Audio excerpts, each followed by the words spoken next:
गणपतिगुं हवामहे कविं कवीनामुपमश्रवस्तमम् ज्येष्ठराजं ब्रह्मणां ब्रह्मणस्पत आनः शृण्वन्नोतिभिः सेदसादनम् प्रणो देवे सरस्वती वाजेभिर्वाजिनीवती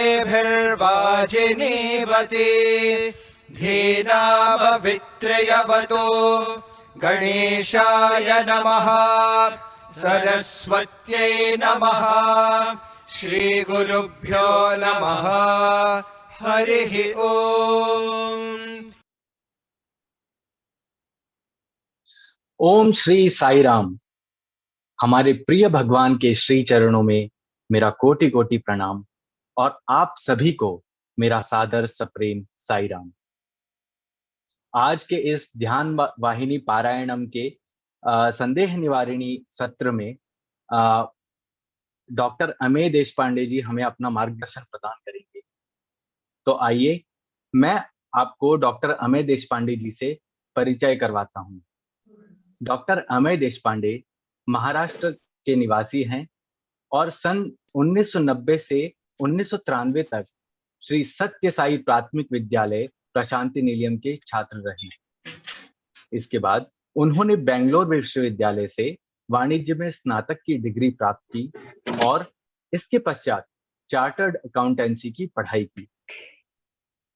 इसके बाद व्यावसायिक रूप से उन्होंने हेवलेट पैकर्ड में अपनी सेवाएं दी।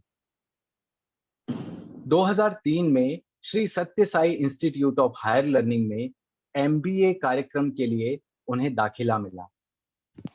भगवान के कहने पर उन्होंने 2006 में MPhil कार्यक्रम में प्रवेश लिया और विशिष्टता के लिए MPhil में 2007 में उन्हें स्वर्ण पदक से सम्मानित भी किया गया। उन्होंने 2016 में प्रबंधन एवं वाणिज्य विभाग प्रशांति निलयम से कॉरपोरेट रणनीति के क्षेत्र में डॉक्टरेट की पढ़ाई पूरी की और इस अवधि के दौरान उन्हें MBA प्रोग्राम के छात्रों को रणनीतिक प्रबंधन, कॉरपोरेट वित्तीय रणनीति, प्रबंधन नियंत्रण प्रणाली और जागरूकता कार्यक्रम सहित विषयों को पढ़ाने का अवसर मिला। वे निरंतर रूप से प्रशांति भजन समूह का सदस्य हैं और इस बात के लिए वे इसे अपना असीम सौभाग्य मानते हैं।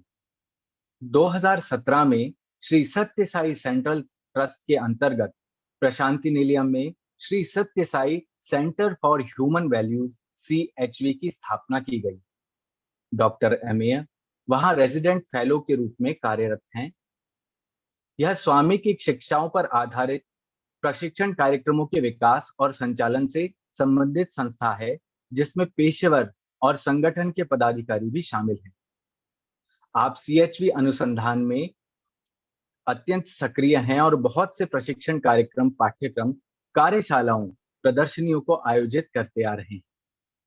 आपने रेडियो साई के अनंत सत्संग कार्यक्रमों में भाग लिया है और नियमित रूप से संगठन के सदस्यों के लिए राष्ट्रीय और अंतर्राष्ट्रीय स्तर पर विभिन्न मंचों से भगवान के संदेश को प्रसारित करते रहे। तो इसी के साथ मैं अमय भैया से आग्रह करता हूं कि वे आज के ध्यान वाहिनी पारायणम के सत्र को के अंतर्गत हम सभी का मार्गदर्शन करें और हमारे संदेहों को निवारण करें। जय साई राम। डॉक्टर अमय भैया।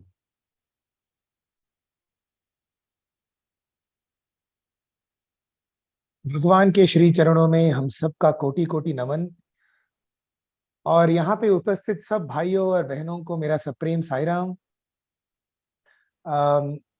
मयंक भाई का हिंदी सुनकर मैं तो थोड़ा डर गया हूँ क्योंकि इतनी हिंदी तो बिल्कुल मुझे आती नहीं है।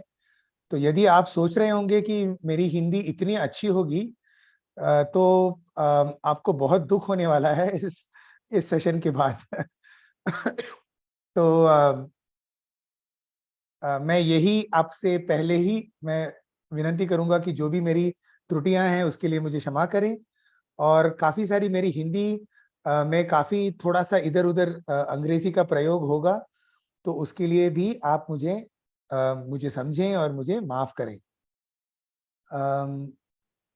पहले तो आप सब लोगों को मेरा बहुत बहुत अभिनंदन कि आप ये पहली बार, ये पहला बैच है जो हिंदी में अभी नेशनल लीडरशिप प्रोग्राम कर रहा है।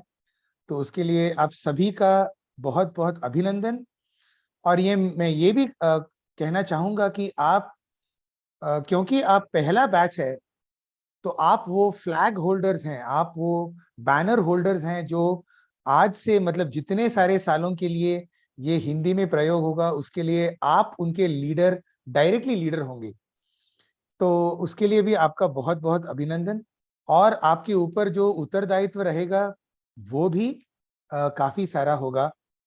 जो भी यहाँ पे हम लोग बातचीत करेंगे, उसका आपको सही सही उसका अर्थ लेकर, जितने सारे आपके बाद जो जूनियर्स आएंगे उनके लिए आपको ये करना पड़ेगा, मतलब उनकी सहायता करनी पड़ेगी। तो पहले तो ये मैं बोलना चाहूंगा कि ये जो ध्यान वाहिनी जो है, ये काफी कठिन पुस्तक है। और उसके लिए भी आपका मैं अभिनंदन करना चाहूंगा, क्योंकि पहले ही जब हम सब स्वामी के जितना लिटरेचर, उनका जितना साहित्य पढ़ना चालू करते हैं, तो मैं समझता हूं कि जो काफी सरल वाहिनी है, जैसे कि रामकथा रस वाहिनी या भागवत वाहिनी, इन सब वाहिनी को लेकर हम शुरुआत करें। और ये जो ध्यान वाहिनी है, ये काफी थोड़ी सी कठिन है और उसमें काफी ऐसे टेक्निकल शब्द हैं जिसको थोड़ा सा एक क्या बोलते हैं फाउंडेशन, उसकी एक नींव चाहिए उसको समझने में। लेकिन इस प्रोग्राम में आप सब लीडर बनने वाले हो, आप नेशनल और इंटरनेशनल लीडर्स बनोगे, इसके लिए ध्यान की बहुत बहुत आवश्यकता है। तो इसके लिए भी आप जितना उस पे चिंतन और मनन करेंगे, उस पे जितना ज्यादा कॉन्टेम्पलेट करेंगे, अध्ययन करेंगे उसका, उतने ही आपको अपनी निजी जिंदगी में, आपके सांसारिक जिंदगी और आपके आध्यात्मिक जिंदगी में भी उसका बहुत ये मायने रखेगा जितना आप ध्यान करोगे।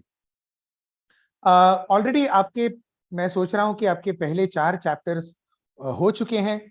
तो मैं यही आपसे पूछना चाहूंगा कि कैसे थे आपके पहले 4 चैप्टर्स, और आपको कुछ जितने सारे डाउट्स हैं वो हम जितना हो सकता है प्रयास करेंगे इसी सेशन में उसको लेने का। तो हम ऐसा करेंगे, आज का ये जो सेशन है, पहले तो एक करीब आधा घंटा या पौना घंटा हम लोग जितने सारे ये 5 से लेकर 9 तक जितने चैप्टर्स हैं उसका हम समराइज करेंगे। अभी मैं ये बोलना चाहूंगा पहले ही कि बहुत कठिन होता है कि किसी का माइक ऑन है, तो मैं दरख्वास्त करूंगा कि सबका थैंक यू। तो अभी मैं क्या करूंगा कि मैं आपको एक समरी दूंगा, मैं आपको एक संक्षिप्त में प्रस्तुत करने की कोशिश करूंगा। लेकिन मैं जो कहूंगा आप सिर्फ उसको मत लीजिए, क्योंकि मैं जो प्रस्तुत करूंगा, मैं जैसे प्रस्तुत करने वाला हूं, वो मेरे विचार से, मतलब मेरे हिसाब से मुझे जो इसमें से जो अच्छे पॉइंट्स, उसमें जो सबसे महत्वपूर्ण जो पॉइंट्स हैं, मैं उसको आपके सामने प्रस्तुत करूंगा। लेकिन सिर्फ यही पॉइंट्स हैं और दूसरे पॉइंट्स इंपॉर्टेंट नहीं है, ऐसा नहीं है, राइट? तो आपको देखना पड़ेगा कि आपको कौन से पॉइंट्स अच्छे लगते हैं, क्योंकि भगवान का जो साहित्य होता है ना, वो ऐसे ही होता है। अलग अलग जब जगहों पे, हमारे खुद के निजी जिंदगी में, जब अलग अलग स्टेजेस पे, पड़ाव पे, जैसे हम 10 साल पहले जो समझते थे, उससे ये अब जो हम समझते हैं वो बहुत अलग होता है। और 10 साल के बाद जो हम समझेंगे वो भी बहुत अलग हो जाएगा, है कि नहीं? तो जैसा हमारा मन और हमारे विचार, जैसे हमारे आइडियाज बदलते रहते हैं, वैसे ही हमको जब हम ज्यादा अध्ययन करने लगते हैं स्वामी की जो साहित्य है, उसमें से हमें अलग अलग चीजें, अलग अलग पॉइंट्स हमको बाहर आती हैं। तो मुझे जो पॉइंट्स अच्छे लगते हैं, जो मुझे बहुत इंपॉर्टेंट पॉइंट्स लगते हैं, मैं उसको प्रस्तुत करना चाहूंगा यहाँ पे। तो ये पहला यही मैं आपसे ये मतलब I will like to put this right up front कि ये जो जितने पॉइंट्स हैं वो मेरे पॉइंट्स हैं। आप बस इसको मत ऐसे मत समझना कि यही पॉइंट्स पहले। सेकंड, हम पौना घंटा के लिए बातचीत करेंगे और उसके बाद एक आधा आधा घंटा जितने आपके प्रश्न होंगे उसका मैं उत्तर देने की कोशिश करूंगा, राइट। और थर्ड, हम थोड़े से टेक्निक्स एक्चुअली जो स्वामी बोल रहे हैं, जो स्वामी हमको बता रहे हैं ध्यान के बारे में, तो हम उस पे कैसे मतलब उसको अपनी निजी जिंदगी में अपनी डे टू डे लाइफ में हम उसको कैसे डाल सकते हैं, हम उसकी प्रैक्टिस कैसे कर सकते हैं, हम वो थोड़े से टेक्निक्स देखेंगे, जिससे कि सिर्फ ये एक थियोरेटिकल प्रेजेंटेशन नहीं रहेगा, लेकिन ये एक प्रैक्टिकल सेशन रहेगा। तो ये करने की कोशिश करूंगा। तो शुरुआत करने के पहले मैं एक जो मेरे साथ एक हुआ एक बहुत ही सुंदर एक एक्सपीरियंस, एक अनुभव मैं आपके साथ शेयर करना चाहूंगा, आपके सामने प्रस्तुत करना चाहूंगा। जो स्वामी जो बोल रहे हैं उससे बहुत ये रखता है। जो जितने सारे चैप्टर्स, ये 5 से 9 तक जो चैप्टर्स हैं, उसमें से बहुत से पॉइंट्स मेरे अनुभव में, इस अनुभव में मुझे दिखे। तो जब मैं बैंगलोर में था करीब 97 से लेकर 2003 तक, तब जब भी कभी स्वामी वृंदावन आया करते थे, तो वृंदावन वो मथुरा वृंदावन नहीं है, ये बैंगलोर के नजदीक में जो स्वामी का जो मंदिर है उसका नाम भी वृंदावन है। तो वहां पे स्वामी रोज शाम को भजन के लिए आते थे। सुबह दर्शन हुआ करता था और शाम को भजन हुआ करता था। 2 दिन मतलब वीक में जितने 2 दिन थे, उन रविवार और गुरुवार के दिन हम सेवा दल जो होते थे, हम भजन करते थे स्वामी के सामने। बाकी के सब दिन स्टूडेंट्स, जो स्वामी के जो छात्र थे, वो भजन किया करते थे। तो आप जिन्होंने वृंदावन कभी देखा है, आप देखेंगे कि जो भगवान का जो स्टेज है जिसपे भगवान स्वामी बैठते थे, वो काफी ऐसे ऊपर है। और जब हम पहले लाइन में वहां पे बैठेंगे ना, तो ऑलमोस्ट जब तक स्वामी उस स्टेज तक आएंगे तो हमको दिखाई नहीं देता था, मतलब स्वामी क्या कर रहे हैं, कहाँ पे है स्वामी। तो ऐसे ही एक दिन था और स्वामी स्टेज पर आ रहे थे और मैं जो पहले लाइन में बैठकर जो भजन गा रहा था, मैं क्या किया करता था कि मैं दूसरे लोगों को देखता था कि उन मतलब, और उनको देखकर मुझे समझ में आता था कि स्वामी कहाँ पे है, राइट। फॉर एग्जाम्पल, जैसे ही स्वामी आएंगे सब लोग ऐसे प्रणाम करेंगे, तो मुझे समझ में आता था कि अच्छा स्वामी अभी आए हैं, राइट। तो दूसरों को देखकर मैं एक एस्टिमेट करता था कि स्वामी कहाँ पे है, राइट। तो एक दिन ऐसे ही शाम को भजन चल रहा था और जैसे ही स्वामी स्टेज पर आए, मैंने अपनी आंखें बंद कर ली, राइट। और मैं क्या देख रहा था, क्योंकि मुझे स्वामी प्रत्यक्ष नहीं दिखाई दे रहे थे, मैं अपने अंदर, मेरे मन ही मन, मैं अंदर से ही एक दर्शन ले रहा था, जिसको हम विजुअलाइजेशन बोल सकते हैं। और जैसे मतलब स्वामी आ रहे हैं, मैं ऐसे ही उन पे ध्यान कर रहा था कि स्वामी अभी आ रहे हैं, अभी यहाँ तक पहुंचे हैं, फिर अभी अपने हाथ ऐसे ऐसे कर रहे हैं, फिर अभी वो सिंहासन के नजदीक में आ रहे हैं। और जैसे ही वो आ रहे थे, करीब 1-2 मिनट लगता था स्वामी को आने के लिए, तो वो 1-2 मिनट में तक मैं ऐसे ही बंद कर रहा था अपनी आंखें। और जैसे ही मैंने अपने मन में देखा कि मतलब मैंने ऐसे दर्शाया कि स्वामी अभी सिंहासन के नजदीक आ रहे हैं, आ गए हैं, वैसे ही मैंने अपनी आंखें खोली और मैंने ऊपर देखा, तो एग्जैक्टली मेरे मन में जो था ना, एग्जैक्टली वैसे ही स्वामी खड़े थे। और स्वामी डायरेक्टली मेरे आंखों में आंखें डाल रहे थे और उनके चेहरे पे एक सुंदर सी मुस्कान आई, जैसे कि वो जानते थे कि मैं क्या कर रहा था। मैं ये क्यों आपके सामने प्रस्तुत कर रहा हूं? क्या होता है ना कि भगवान का इस संसार में अवतरण क्यों होता है?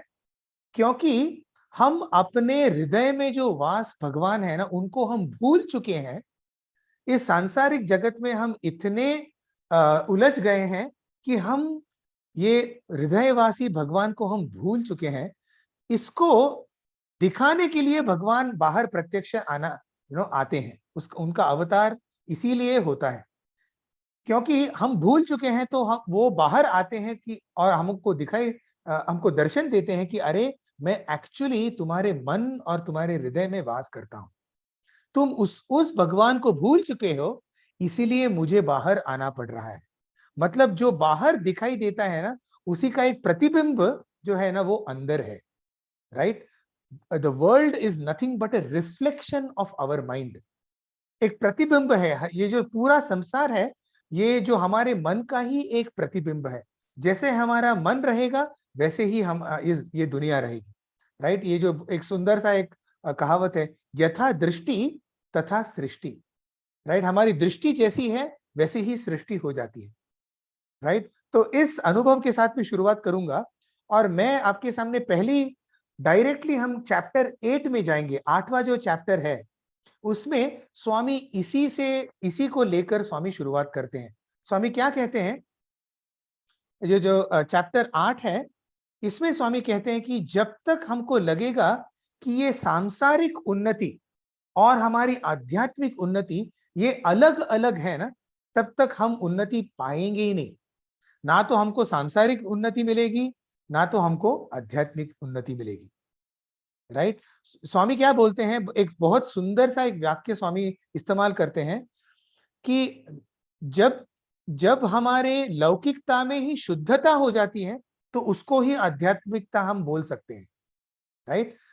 ये जो सांसारिक, ये जो हमारे डे टू डे जो लाइफ है, जो जीवन है ना, उसी में जब हम शुद्धिकरण लेके आते हैं, तो वो स्पिरिचुअल हो जाता है। ऐसा नहीं है कि शुद्धिकरण मतलब आध्यात्मिकता एक बाजू में है और हमारी लौकिक जीवन, हमारा सांसारिक जीवन एक तरफ है। बहुत बार हम यही एक गलती कर बैठते हैं कि हमको लगता है कि अरे अच्छा, मतलब ये मतलब नेशनल लीडरशिप प्रोग्राम ये है मेरा आध्यात्मिक जीवन है, और जो मैं ऑफिस जाता हूँ या कॉलेज जाता हूँ या मेरे परिवार के साथ में जीवन व्यतीत कर रहा हूँ, ये मेरा लौकिक जीवन है।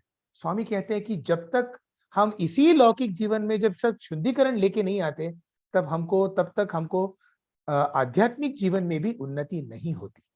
राइट? कितनी सुंदर सी बात है। इनफैक्ट ये एक ही बात को हम पकड़ लेंगे ना, तो काफी है। इनफैक्ट पूरे भगवत गीता का जो जो जो सारांश है, वो यही है कि आध्यात्मिक जीवन को ही अपने निजी जीवन में उतारना है। राइट? अभी देखिए, इसमें हम भगवान के बारे में बिल्कुल ही बात नहीं कर रहे। हम बस बोल रहे हैं कि स्वामी कह रहे हैं कि जब तक हम ये सांसारिक जीवन में हैं, उसी में हमको शुद्धिकरण लेके आना है, और उसी शुद्धिकरण का नाम है ध्यान। राइट? तो ध्यान में पहले तो बात कौन सी है, आप बार बार जब हम आप ध्यान वाहिनी पढ़ेंगे, तो एक शब्द स्वामी बार बार इस्तेमाल करते हैं। वो कौन सा शब्द है? वो शब्द है एकाग्रता। राइट? एकाग्रता। एकाग्रता मतलब कॉन्सेंट्रेशन, सिंगल पॉइंटेडनेस। मतलब लेजर जैसे जब तक हमारी नजर जैसे नहीं होती, हमारे ध्यान नहीं लगता, राइट, उसको बोलते हैं अनेकाग्रता। हमारे मन का एक जो प्रॉपर्टी है, वो क्या है कि कभी भी हमारा मन एक जगह पे नहीं रहता, एक विचार पे नहीं रहता। वो दौड़ते रहता है, वो भागते रहता है, वो एक विचार से दूसरे विचार, इधर उधर, वो जंपिंग माइंड, जैसे मंकी माइंड। इसी चैप्टर में स्वामी उसको एक घोड़े की तरह, घोड़े से उसका सिमिली करते हैं। राइट? तो हमारा जो ये जो मन है ना, वो सदैव एक विचार से दूसरे विचार के में भागते रहता है। जब हम एक ही विचार पे पूरा ध्यान देते हैं, तो उसको बोलते हैं एकाग्रता। अब देखेंगे कि ये जो एकाग्रता है ना, ये कौन से भी हम जो भी कार्य करेंगे अपने जीवन में, जब तक हमको एकाग्रता नहीं रहेगी, तब तक हम उसमें सक्सेस नहीं पाएंगे, हम उसमें सफलता पाएंगे नहीं। है कि नहीं? आप कौन सा भी काम लीजिए, मैं बहुत बड़ा क्रिकेट फैन हूँ, राइट। मैं स्पोर्ट्स में बहुत दिलचस्पी रखता हूँ। आप देखेंगे कि कौन सा भी क्रिकेटर आपको बोलेगा, MS धोनी लीजिए या विराट कोहली लीजिए, अच्छा जितने सारे हमारे बहनें हैं, मैं उनके लिए बोलता हूँ, जब जब आप कौन सा भी आप कभी स्टिचिंग का काम लीजिए या आप कभी कुकिंग का काम लीजिए, राइट। जितने सारे माएँ हैं, आप देखेंगे कि जब जब हमारे छोटा सा शिशु होता है घर पे, राइट, हम बहुत सारे काम करते हैं, लेकिन हमारा मन बस एक ही इसमें लगा रहता है। कहाँ? अपने वो छोटा जो शिशु जो अंदर सो रहा है, राइट। कौन से भी आप माँ से पूछिए, आपको यही अनुभव मिलेगा कि माँ इतना सारा काम करते रहती है, लेकिन उसका मन सिर्फ एकाग्र होता है किस पे? वो जो शिशु अंदर जो सो रहा है, वो थोड़ा सा भी उससे कोई ध्वनि आए ना, थोड़ा सा भी साउंड आए, इमीडिएटली माँ को पता चलता है। इनफैक्ट घर में किसी को भी नहीं पता चलता है, लेकिन माँ को समझता है कि अरे कुछ ना कुछ हो रहा है। ये देखिए, अपनी निजी जिंदगी में हम देखेंगे कि एकाग्रता कितनी होती है, राइट। मैं क्रिकेट के बारे में बोल रहा था। आप कौन सा भी स्पोर्ट लीजिए, उस स्पोर्ट के जो उत्तम से उत्तम जो प्लेयर है ना, वो आपको एक ही बोलेंगे। वो क्या बोलेंगे? हम जीतना और या हारने पे हम ज्यादा ध्यान नहीं देते, हम प्रोसेस पे ध्यान देते हैं, राइट। हम उस बॉल को देखने की कोशिश करते हैं। जब तक मेरी एकाग्रता, मेरी कंसंट्रेशन उस एक एक बॉल पे रहेगी, तो कभी कभी most most likely, right, almost 90% मैं कह सकता हूं कि जिन जिन लोगों का कंसंट्रेशन, एकाग्रता जिनका अच्छा है, वो ही सक्सेसफुल क्रिकेटर्स या सक्सेसफुल स्पोर्ट्समैन होते हैं। ना केवल स्पोर्ट्स, आप पॉलिटिक्स में देखिए, आप साइंस में देखिए, आप अध्यात्म में देखिए, आप कौन से भी फील्ड में देखिए, जब तक हमको उस फील्ड में जब तक कंसंट्रेशन नहीं रहता, तब तक हम सफलताएं नहीं पाते। तो यही बात स्वामी कह रहे हैं कि ये है इंपॉर्टेंस एकाग्रता का। अभी जब हम एकाग्रता होते हैं, स्वामी 8वें चैप्टर में बोलते हैं कि जब हम किसी पर एकदम कंसंट्रेट करते हैं, तो दो चीजें हो सकती है। एक तो जैसे हम ध्यान करने के लिए बैठते हैं, तो या तो हम शून्यत्व की ओर जा सकते हैं या हम अनेकाग्रता की ओर जा सकते हैं, है कि नहीं? मतलब आपने देखा होगा, कभी आप मेडिटेशन के लिए बैठेंगे, फॉर एग्जाम्पल अभी इसी वक्त, राइट, आप जैसे मेरा आवाज सुन रहे हैं, मैं जो बात कर रहा हूं उस पे आप ध्यान दे रहे हैं, और कभी कभी जैसे ही आप ध्यान देंगे ना, ऑटोमेटिकली आंखें बंद हो जाएगी और हम सो जाते हैं, है कि नहीं? मुझे मुझे मैं 100% मैं ये बात कर सकता हूँ कि राइट नाउ काफी लोगों को ये क्या बोलते हैं, डुलकी आ रही होगी, राइट, ये सुन सुन के। तो क्या हो रहा है, हमारा ध्यान तो यहाँ पे है, लेकिन ये जो एकाग्रता है ना, ये अभी शून्यत्व की ओर जा रहा है, ये नो पॉइंटेडनेस की ओर जा रहा है। ये क्यों होता है पता है? क्योंकि ये जो एकाग्रता है ना, एकाग्रता और शून्यता में यही फर्क होता है। एक्चुअली ज्यादा फर्क नहीं है। जब हम सोते हैं रात को, अभी किसी 2-3 घंटे में आप सब सोएंगे, तो देखिए क्या होता है, जब तक, राइट, जब तक हमारे मन में एक भी विचार हो, तब तक हमको सोना नहीं आएगा, हमको नींद नहीं आएगी, है कि नहीं? एक एक विचार को हमको ये त्याग करना पड़ेगा। वो त्याग करने के बाद ही हम सो सकते हैं, राइट, जो डीप स्लीप है। जरा सोचिए, आप जितने जितने सारे भाई और बहनें हैं, कभी आपने देखा होगा कि कभी सुबह की जब गाड़ी होती है, सवेरे सवेरे कभी जाना पड़ता है, तो यदि फ्लाइट होती है या सुबह सुबह की जब ट्रेन होती है, 2-2.5 घंटे या सपोज 3 बजे की गाड़ी है, क्या आप सोते हैं रात भर? आपने देखा होगा, आपने अनुभव को किया होगा कि हर आधे घंटे पे हम उठ के देखते हैं, अरे टाइम हो गया कि नहीं, अरे टाइम हो गया कि नहीं, अरे टाइम हो गया। क्यों? क्योंकि हमारा ध्यान ना उस एक विचार की वजह से पूरी नींद खराब हो जाती है कि नहीं? वो है ध्यान, राइट। सो ध्यान यूजुअली क्या होता है, जब हम ध्यान के लिए बैठते हैं, तो हमको एक्चुअली नींद आने आने लगती है, लेकिन जो हमारे लिए सबसे महत्वपूर्ण होता है, जैसे कि जितने सारे यहाँ पे छात्र हैं, आपने देखे होंगे, जब एग्जाम का टाइम होता है, तो सब नींद गायब हो जाती है, कोई डेडलाइन ऑफिस में होता है तो नींद गायब हो जाती है। क्यों? क्योंकि हमारा ध्यान उसी पे होता है, राइट? वो है एकाग्रता। स्वामी कह रहे हैं कि ये एकाग्रता कभी कभी शून्यता में प्रवर्तित होती है, कभी कभी अनेकाग्रता में उसका प्रवर्तित होती है। अनेकाग्रता मतलब रजस, ये जो गुण है ना, सत्व, रजस और तमस, ये आप देखेंगे बार बार स्वामी के साहित्य, ना केवल स्वामी के साहित्य वरन कौन से भी आध्यात्मिक साहित्य में आपको ये बार बार सुनाई देगा। तमस मतलब आलसी, आलसीपन। जब हम जब हम सोचते हैं कि अरे मैं कल करूंगा, आज मैं बहुत थक चुका हूँ, या मुझे नींद आ रही है।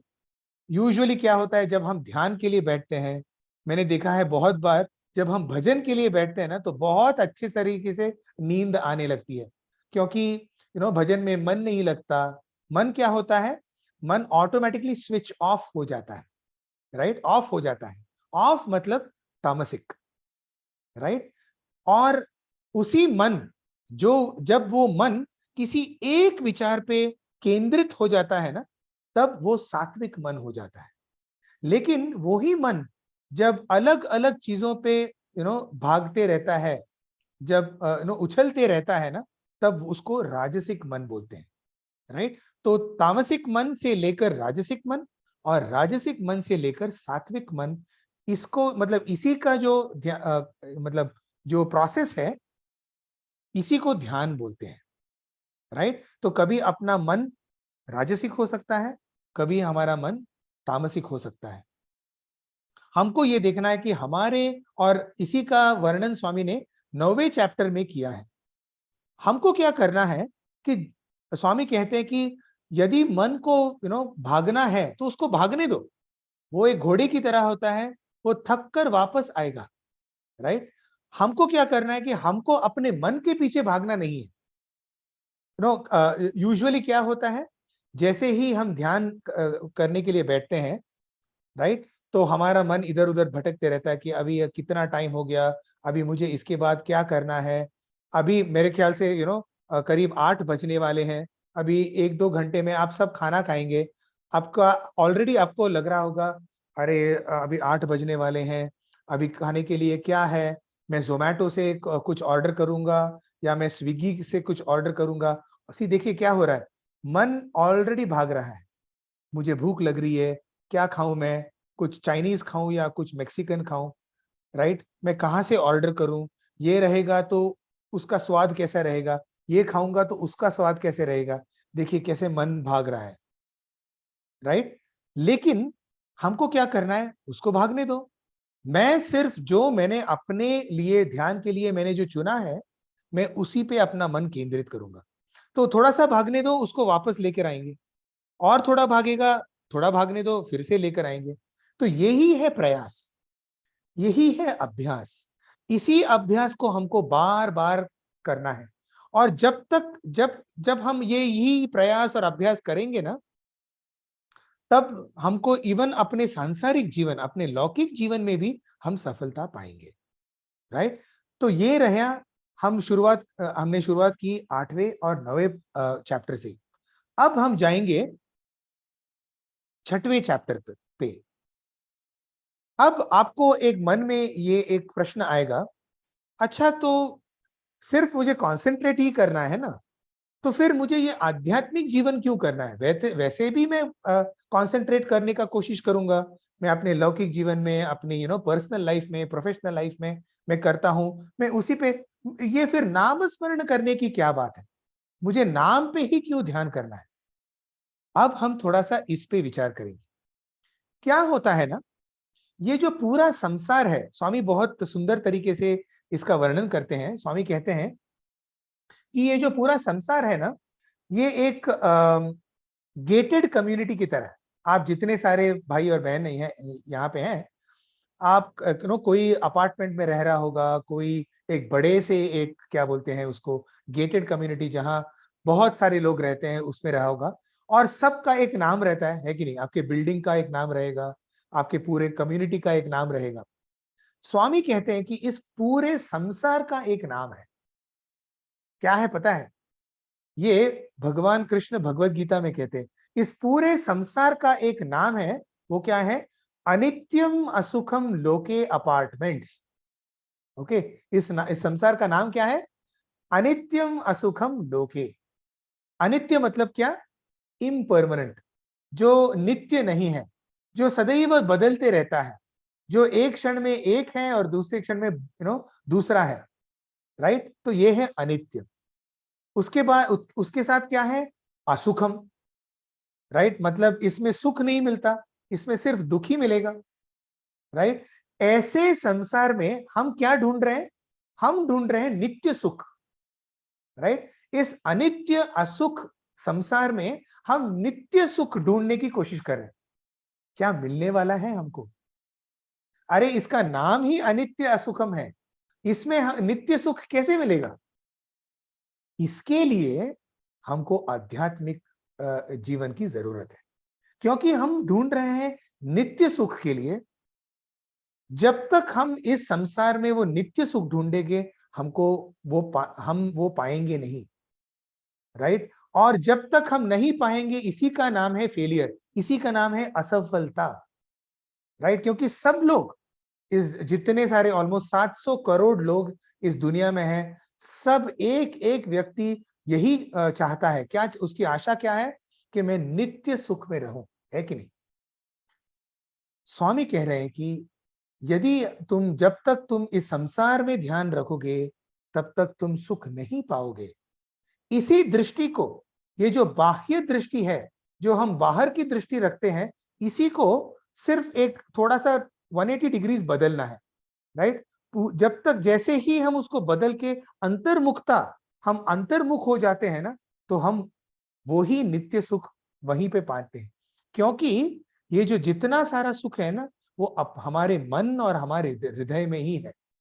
स्वामी बहुत सारे ऐसे उदाहरण देते हैं, जैसे कि हमको क्या लगता है कि मेरी एक 7 फिगर की सैलरी हो, मुझे 10 लाख रुपए महीने की सैलरी हो, तो मैं बहुत सुखी हो जाऊंगा। मेरे 5 बेडरूम का घर हो, तो मैं बहुत सुखी होऊंगा। या मेरे पास मर्सिडीज या BMW रहेगी, तो मैं सुखी रहूंगा। जरा सोचिए, जब मेरे पास, मतलब मैं यदि सोचता हूं कि 5 बेडरूम का घर मुझे सुख दे सकता है, तो मैं किसी के घर में, किसी 5 बेडरूम घर में मैं जाऊं, तो क्या मुझे सुख मिलता है? नहीं, है कि नहीं? फॉर एग्जाम्पल, यदि मैं सोचता हूं कि मर्सिडीज बेंज मुझे सुख दे सकती है, तो मुझे क्या करना है? मुझे जाके मर्सिडीज बेंज के शोरूम के सामने मुझे खड़ा रहना है। बस मैं वो गाड़ी को देखकर मैं बहुत सुखी हो सकता हूं। लेकिन उसमें सुख नहीं होता। किसमें सुख होता है? ये जो मर्सिडीज बेंज है ना, वो मेरी होनी चाहिए, राइट? जब वो मेरी होती है, ये जो मेरापन है ना, इसमें सुख होता है कि नहीं? जब तक वो मेरी नहीं होती, तब तक मुझे सुख नहीं होता। मतलब वो चीजों में सुख नहीं है, उसको मैं जब ग्रहण करता हूं, जब वो, ये जो मेरापन है, इसमें हमको लगता है कि सुख है। अभी जरा से सोचिए, जब ये मर्सिडीज बेंज मेरे पास आती है, तो ठीक है, मैं थोड़ा सा सुखी होता, लेकिन इस मर्सिडीज बेंज से अच्छी कौन सी गाड़ी मेरे नेबर के पास, जो मेरे घर के बगल में होता है, उसके पास इससे अच्छी गाड़ी होती है, तो क्या मुझे उतना सुख होता है कि नहीं? जरा सोचिए, मेरे पास एक ड्रेस होता है, मैं बहुत मैं बहनों से बात करूंगा, आपको क्या बोलते हैं, ज्वेलरी बहुत पसंद है कि नहीं? ये ज्वेलरी के साथ आप बहुत खुश होते हैं। लेकिन कोई दूसरी बहन आती है, तो हम उसकी ज्वेलरी देखकर हमको लगता है कि अरे यार, काश मेरे पास वो बहुत सुंदर है कि नहीं? मतलब जो मेरे पास है वो काफी अच्छा होता है, लेकिन मेरा सुख कहाँ होता है? दूसरों के गहने में होता है। वो क्या गहने पहन रही है, उसने क्या ड्रेस पहना है, उसी पे हमारा ध्यान जाता है। इसीलिए हम असुख, फिर हम दुख के, वही हमारा दुख का कारण हो जाता है कि नहीं? अभी मैं क्या क्या सोचता हूँ, जितने सारे गहने हैं, जितने सारे ड्रेसेस हैं, वो सब मेरे होने चाहिए। क्या ये हो सकता है? इट्स इम्पॉसिबल, ये हो ही नहीं सकता, है कि नहीं? इसीलिए स्वामी कहते हैं कि इस संसार में हमको सुख कभी नहीं मिलेगा। हमको क्या करना है? ये जो बाह्य दृष्टि है ना, उसको बस थोड़ा सा पलट के हमको अंतर्दृष्टि करनी है। इसी का नाम है आध्यात्मिकता। तो चैप्टर 6 में स्वामी इसी के बारे में बोलते हैं कि इटर्नल क्या है, नित्य क्या है और अनित्य क्या है। राइट, स्वामी कहते हैं कि ये जो संसार है यही अनित्य है और जो भगवान है यही नित्य है। इसीलिए हमको भगवान को ही चाहना है, हमको आध्यात्मिक पथ पे ही चलना है, इस पे ही चल के हमको नित्य सुख मिलेगा। राइट, हम इस पूरे दुनिया में कैसे हैं? हम इस पूरी दुनिया में एक यात्री की तरह है। भगवान बहुत सुंदर तरीके से चैप्टर 6 का जो अंतिम भाग है, बस थोड़ा सा हम उस पे चर्चा करेंगे। यदि आपने कौन सा भी दूसरा चैप्टर नहीं पढ़ा होगा, बस छठे चैप्टर का जो अंतिम का भाग आपने पढ़ा होगा ना, तो बस काफी है। बस इसी पे आपको अध्ययन करना है। तो हम एक बार उसको पढ़ते हैं। स्वामी छठवें चैप्टर के अंतिम में स्वामी क्या कहते हैं? स्वामी बोलते हैं कि हम सब, ये पूरी जो दुनिया है ना, ये एक रंगमंच है और हम सब एक अभिनेता है उस पे, हम सब एक एक्टर है।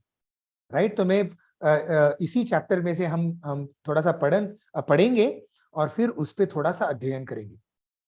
जीवन के इस मंच पर हम सभी अभिनेता हैं। इस रंगमंच के सभी अभिनेता हैं। जब पर्दा नीचे आता है, राइट, तब हमारा जो रोल होता है, हमारा जो हिस्सा होता है, वो खत्म हो जाता है।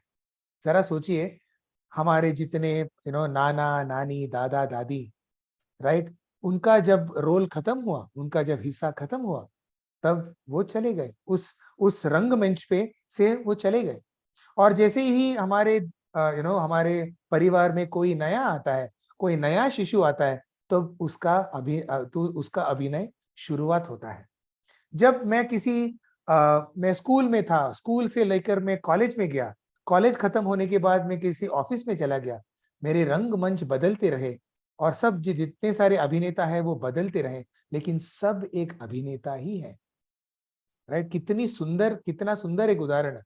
फिर स्वामी कहते हैं कि इसी रंगमंच पे कोई चोर की भूमिका निभाता है, तो कोई राजा की निभाता है, कोई विदूषक है, कोई जोकर है, तो कोई भिखारी का काम करता है, लेकिन सब सिर्फ एक्टर्स हैं। राइट, कभी किसी ड्रामा में आपने काम किया होगा तो आपने देखा होगा कि कभी हमको भिखारी का भी काम करना पड़ता है। इसका मतलब ये नहीं होता कि मैं भिखारी हो जाता हूं, मैं बस भिखारी का एक रोल निभाता हूं। ऐसे ही यदि हम सबको इसी तरह देखें, राइट, आप एक एक्सपेरिमेंट के तौर पे आप इसको लीजिए। अगले एक हफ्ते के लिए ना, सुबह से लेकर रात तक आप ऐसे ही देखें कि सब एक एक्टर है। आपके घर पे आपके माता पिता एक्टर हैं, आप एक एक्टर हो। आप जैसे कोई अपने ऑफिस में जाएंगे तो वहां पे भी सब एक्टर रहेंगे। यदि आप ध्यान से उसको इसी तरह से देखेंगे ना, एक एक व्यक्ति को आप एक्टर की तरह देखेंगे ना, तो आपके ऑटोमेटिकली आपके आपके मुख पे ना एक स्माइल आ जाएगी। फॉर एग्जाम्पल, कोई आपका बॉस आएगा, आप पे चिल्लाएगा, ओके, उसके सामने मत कीजिए, उसके सामने उसको मत बोले कि बढ़िया एक्टिंग की है, लेकिन मन ही मन बस आप खुद को बोलिए, क्या बात है, बढ़िया, बहुत सुंदर तरीके से आप चिल्ला रहे हो, बहुत सही एक्टिंग कर रहे हो। राइट, आप खुद को जब कभी क्रोध आएगा, कभी राग आएगा ना, तो आप खुद को भी बोलिए, क्या बात है अमेय देशपांडे, क्या सुंदर रोल निभा रहे हो, बहुत अच्छी तरीके से तुमको क्रोध आ रहा है। जरा देखिए, द मोमेंट भी जैसे ही हमको ये विचार आता है कि सब एक्टिंग कर रहे हैं, ऑटोमेटिकली हम क्या हो जाता है, हम जो है, हमारा ये जो सांसारिक रूप है और जो हमारा जो सही जो सत्य रूप है ना, उसमें थोड़ा सा एक एक गैप आने लगता है। राइट, कि मैं मेरी मेरी एक जो सत्य रूप, मेरा जो निजी रूप है, और मैं ये जो काम कर रहा हूं इस दुनिया में, मैं जो ये एक्टिंग कर रहा हूं, देखिए, इसी शरीर और इसी मन ने एक छोटे बच्चे का एक्टिंग किया था जब ये शरीर छोटा था। फिर ये बढ़ के अभी कोई टीनेजर होगा या कोई कॉलेज में जाता होगा, तो मैं यही शरीर और मन अभी इसका एक्टिंग करना है। थोड़ी देर के बाद मेरी शादी हो जाएगी, मेरे बच्चे और मेरी बीवी हो जाएगी, फिर मैं उसकी एक्टिंग कर रहा हूँ। फिर मुझे बुढ़ापा आएगा, फिर मैं उसका एक्टिंग करूंगा। रोल्स बहुत अलग अलग अलग हैं, लेकिन इस सब के पीछे जो अभिनेता है ना, वो एक ही है, मैं ही वो अभिनेता हूं जो बुढ़ापे का काम कर रहा हूं, जो गृहस्थ का काम कर रहा हूं, जो छोटे बच्चे का कर रहा हूं, काम कर रहा हूं। ये देखिए, इसी को बोलते हैं ध्यान। इसी इसी एक चीज पे हमको एकाग्र होके करना है। आप एक्सपेरिमेंट के तौर पे उसको लीजिए, एक हफ्ता कीजिए और फिर देखिए कि कैसे कैसे अनुभव होने लगते हैं। स्वामी फिर कहते हैं, नाटक में इन सभी पात्रों के लिए एक है जो निर्देशक है, जो डायरेक्टर है। आप देखेंगे कौन सी भी, आपने कभी बॉलीवुड की पिक्चर, हिंदी पिक्चर तो आप मेरे ख्याल से बहुत सारे देखे होंगे। देखिए, एक्टर के नाम आते हैं, फिर उसके बाद म्यूजिक कंपोजर के नाम आते हैं, लेकिन जो आखिरी नाम, पिक्चर बिल्कुल शुरुआत होने के पहले जो नाम आता है, वो सबसे इंपॉर्टेंट नाम होता है। किसका नाम होता है? निर्देशक का। Directed by, written, screen play and direction by so and so. भगवान कहते हैं कि इस पूरे संसार का जो निर्देशक है ना, वो ही है भगवान। राइट, वो स्वयं एक निर्देशक है। और इसीलिए स्वामी कहते हैं कि, और ये जो निर्देशक है, ये क्या करता है? ये स्टेज के पीछे, स्क्रीन के पीछे खड़ा होकर, जब भी कभी हम अपने लाइंस भूल जाते हैं, जब हम अपनी एक्टिंग भूल जाते हैं ना, तो वो हमको बताते रहता है, अरे वो वाली लाइन लाइन नहीं है, ये वाली तुम्हारी लाइन है। राइट, जरा सोचिए, हमारे दिल में जो वास करने वाले ये जो भगवान है ना, वो हमको निर्देश देते रहते हैं।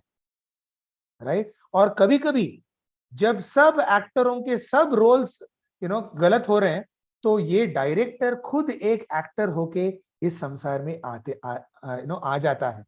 उसी का नाम है अवतार, उसी का नाम है भगवान। सो भगवान कभी कृष्ण के रूप में एक्टिंग करते हैं, एक्टर बन जाते हैं, कभी सत्य साई के रूप में एक्टर आते हैं, कभी जीसस, कभी शिरडी। राइट, कि अलग अलग रूप लेकर वो एक्टिंग करने आते हैं इसी रंगमंच पे, क्योंकि हम अपने लाइंस इतने भूल चुके हैं, और वे जो निर्देशक जो अंदर बैठा है ना, हम उसकी बात ही नहीं सुन रहे हैं। यही बात सुनाने के लिए भगवान अवतरण लेते हैं। राइट, सो स्वामी कहते हैं कि निर्देशक सभी अभिनेताओं को संकेत देता रहता है, चाहे वो संवाद हो, सो चाहे हम भाषण दे रहे हैं, या हम गीत गा रहे हैं, या हम नाच रहे हैं, वो ही हमको निर्देश दे रहे हैं। बस जब प्रत्येक को मदद की सबसे अधिक आवश्यकता होती है, तब ये निर्देशक आता है। फिर स्वामी क्या कहते हैं? इन्हीं कारणों से विश्व विश्व पटल, मतलब रंगमंच पर जिस भी सभी जो अभिनेता है, वो एक ही व्यक्ति की भूमिका निभाने के लिए उसे पहले पंक्तियों को भली भांति सीख लेनी चाहिए। अब हमको यदि ये जो हमारा जो रोल है, ये जो अच्छा करना है ना, तो दो चीजें करनी बहुत इंपॉर्टेंट है। वो क्या है? स्वामी बोलते हैं कि अपनी जो पंक्तियां हैं, अपनी जो लाइंस हैं, उसको भली भांति हमको सीखनी है। Right, that is we have to do our duty. ये जो हमारा धर्म होता है ना, उसी को अच्छे तरीके से करना है। और दूसरी क्या? निर्देशक की बात सुनना। जब तक हम अपने लाइंस अच्छे से निभाएंगे, तब तक निर्देशक को कोई बात बोलने की कोई गुंजाइश ही नहीं। प्रॉब्लम ये होता है कि जब हम अपने लाइंस जब भूलते हैं, तब हमको निर्देशक की ओर देखना है। और जब तक हम निर्देशक पे हमारा ध्यान रखेंगे, तब तक जितना सारा हमारा रोल होगा, वो अच्छे तरीके से हम निभा पाएंगे। यही है, मुझे लगता है कि ये जो पूरा जितना भी ध्यान करेंगे, जितना भी साधनाएं करेंगे ना, इसका पूरा ये जो निचोड़ है ना, ये जो सारांश है, बस यही है। राइट, ये जो निर्देशक है, इसको बार बार ध्यान करने के लिए ही हमको नामस्मरण की जरूरत है। राइट, और इसी को लेकर हम आखिरी पड़ाव पे आते हैं, जो स्वामी चैप्टर 5 और चैप्टर 6 में उसके बारे में बात करते हैं। सॉरी, चैप्टर 7, चैप्टर 5 और चैप्टर 7। चैप्टर 5 में स्वामी कहते हैं कि जब तक हम इस आध्यात्मिक जीवन को हम आध्यात्मिक की इस पथ पर हम चलेंगे ना, तो जैसे फॉर एग्जांपल आप कौन से भी जॉब में जाएंगे तो पहले तो वो क्या बोलेंगे कि जॉब के लिए आपके कोई क्वालिफिकेशंस होने चाहिए, राइट। जब तक वो क्वालिफिकेशंस होते हैं यदि आप सबको वो टिक मार्क करेंगे, वो क्वालिफिकेशंस पे आप उतरेंगे, तब आपको जॉब मिलेगी। वैसे ही आध्यात्मिक जीवन में भी हमारे कोई क्वालिफिकेशंस हैं। वो क्वालिफिकेशंस क्या हैं, इसके बारे में स्वामी चैप्टर 5 में कहते हैं 4 क्वालिफिकेशंस होने चाहिए। वो क्या है? पहले तो विवेक। पहले हम उसके नाम सुनेंगे, फिर उसमें उस पर थोड़ी सी चर्चा करेंगे। विवेक, वैराग्य, षट संपत्ति और मुमुक्ष, राइट। फिर से बात, विवेक, वैराग्य, षट संपत्ति और मुमुक्ष, ये 4 क्या है? पहला तो है विवेक। विवेक मतलब क्या? अच्छे और बुरे, सही और गलत, इस पे जब हम डिस्क्रिमिनेशन करेंगे, उसी को बोलते हैं विवेक। कि सही क्या है, गलत क्या है, नित्य क्या है, अनित्य क्या है, अच्छा क्या है, बुरा क्या है, इस पे जब तक हमको क्लैरिटी नहीं आएंगी, राइट। इसी के लिए स्वामी ने पहले बोला था कि ये जो संसार है ये अनित्य है, भगवान है ये जो नित्य है, राइट। तो मैं सोच रहा हूं कि जितने सारे यहाँ पे हमारे भाई और बहन हैं, आपके पास ऑलरेडी वो थोड़ी सी विवेक है। इसके लिए आप ऑलरेडी पहले क्वालिफिकेशंस को आपने ऑलरेडी वो टिक मार्क किया है। क्यों? क्योंकि जैसे ही आपने इस नेशनल लीडरशिप प्रोग्राम में आपने हिस्सा लिया है, आपने भाग लिया है, मतलब आपने आध्यात्मिक पथ पर अपना पहला आपका पहला स्टेप आपने रखा है। मतलब क्या? कि आप जानते हैं कि अरे ये जो दुनिया है ना, ये थोड़ी सी, मतलब इससे मुझे सुख नहीं मिलने वाला। मैं जब भगवान की ओर जाता हूं तो मुझे सुख मिलने वाला है। इसी का नाम है विवेक, राइट। तो पहला है विवेक, फर्स्ट क्वालिफिकेशन। जैसे ही हम समझते हैं कि ये अच्छा नहीं है, ये बुरा है और यही अच्छा है मेरे लिए, तो ऑटोमेटिकली ये जो बुरा है ना, उसके प्रति ऑटोमेटिकली वैराग्य आने लगता है, राइट। वो मुझे नहीं चाहिए क्योंकि उससे मुझे कुछ होने वाला है नहीं। जरा सोचिए, जब हम छोटे थे, राइट, जब हम छोटे थे तो हमारे छोटे छोटे टॉयज हुआ करते थे, है कि नहीं। जितने सारी बहनें हैं यहाँ पे, आपको याद आ रहा होगा कि आपके छोटे छोटे डॉल हुआ करते थे, राइट, बारबी डॉल्स या ऐसे कोई डॉल। क्या अभी भी आप उसके साथ खेलते हो? नहीं, राइट।